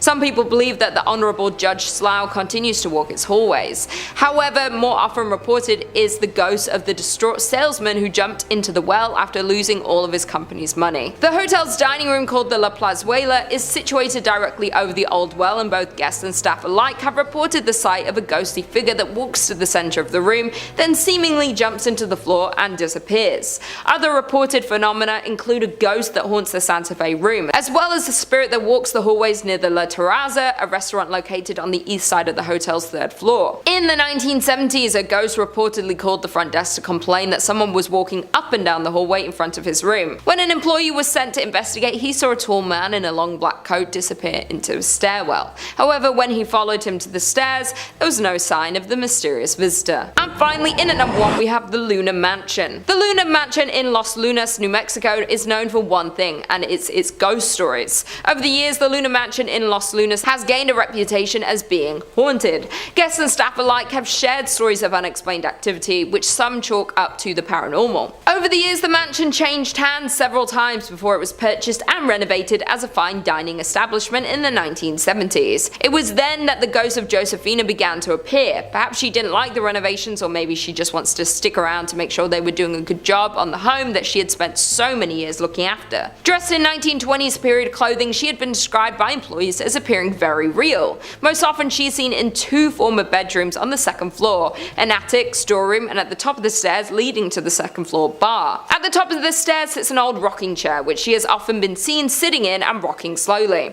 On one occasion when an employee approached the ghost, she simply stood up and then slowly vanished. More often she is seen walking up and down the stairs, a habit that has been so commonplace that employees barely notice anymore. Where there's one spirit, others seem to follow, and more ghostly apparitions have been seen at the mansion. One of these is a former servant named Cruz, who was thought to have been a groundskeeper. Most often seen on the main level, he is said to be particularly friendly to women and children and likes to play practical jokes on the employees and patrons. On one occasion he was seen sitting on a sofa as if waiting to be served. Dressed in vintage attire, the man was relaxing patiently when a waitress asked another staff member why he hadn't been served. However, the response was, "What man?" and when the waitress looked back to the sofa, the vintage spirit faded away. Coming in at 5, West Virginia Penitentiary. Opened all the way back in 1875, the West Virginia Penitentiary in Moundsville is said to be one of the most haunted prisons in the states. The first building constructed on the site was the North Wagon Gate, which was made with hand-cut sandstone. The state used prison labor during the process, and work continued on this first phase up until 1876. Following completion, the prison consisted of the North Wagon Gate, north and south cell blocks, a kitchen, dining area, hospital, and chapel, as well as a 4-story tower connecting the two administration buildings. The prison also included space for female inmates and personal living quarters for the warden and his family. Once the prison opened, it housed 251 male inmates, including some who helped construct the prison where they were incarcerated. The condition of the prison worsened throughout the years, and the facility was eventually ranked as one of the top 10 most violent correctional facilities. On Wednesday, November 7, 1979, 15 prisoners escaped from the prison, one of them being Ronald Turney Williams, who was serving time for murdering Sergeant David Lilly of the Beckley Police Department. He managed to steal a guard's weapon and reach the streets, where he encountered 23-year-old off-duty state trooper Philip S. Kesner, who was driving past with his wife. Kesner attempted to take action against Williams, but he was shot in the process. The prison was home to riots, fires, and nearly 100 executions during its time in operation. To this day, visitors have reported sightings of phantom inmates and a shadow man wandering the premises, as well as unexplained voices and cold spots. You can take tours around this haunted penitentiary and even view the electric chair dubbed Old Sparky. For you brave souls out there, you can also do an overnight session if you dare. Coming in at 4, North Bend Rail Trail Tunnel number 19. North Bend Rail Trail is located in Ritchie County in West Virginia and is a favorite for hikers, cyclists, and horseback riders traversing the 72-mile long trail. However, proceed with caution if you wind up in the area, particularly around tunnel number 19, also known as the Silver Run Tunnel. History goes that on one foggy evening in 1910, an engineer spied a young woman in a flowing white dress standing on the tracks. He brought the train to a stop, but when he searched for the woman, she had vanished. He wasn't the only one to spot her either, many of his predecessors had as well. No one quite knows the origin of the woman in white, although some bones were found under a house near the tunnel. Some people say you can still spot her. Now, those who explore the tunnel are advised to bring a flashlight even during the day, with the tunnel being over 1,376 feet long, which is beyond sunlight's reach. You have been warned. Coming in at 3, Droop Mountain Battlefield. On November 6, 1863, the Battle of Droop Mountain occurred in Pocahontas County, West Virginia during the American Civil War. Confederate forces engaged but failed to prevent Union forces under General W. Averill from a rendezvous with other Federal troops in a joint raid on Confederate railways. Droop Mountain was one of the largest engagements in West Virginia during the war and essentially resulted in the Confederate collapse. The battlefield site is now preserved and administered by West Virginia as a state park, and the unknown Confederate dead are buried in the Confederate Cemetery at Lewisburg. A wooden observation tower, hiking trails, and picnic tables mark the grounds where the Civil War soldiers fought, died, and some say still remain. Many visitors have reported sounds of galloping horses and sightings of the ghosts of headless Confederate soldiers, as well as one soldier lying asleep against a tree. Coming in at 2, Lake Shawnee Amusement Park. In the late late 1700s, the Clay family moved to West Virginia, which is presently known as Mercer County. The Clay family, comprised of Mitchell and his wife, settled on an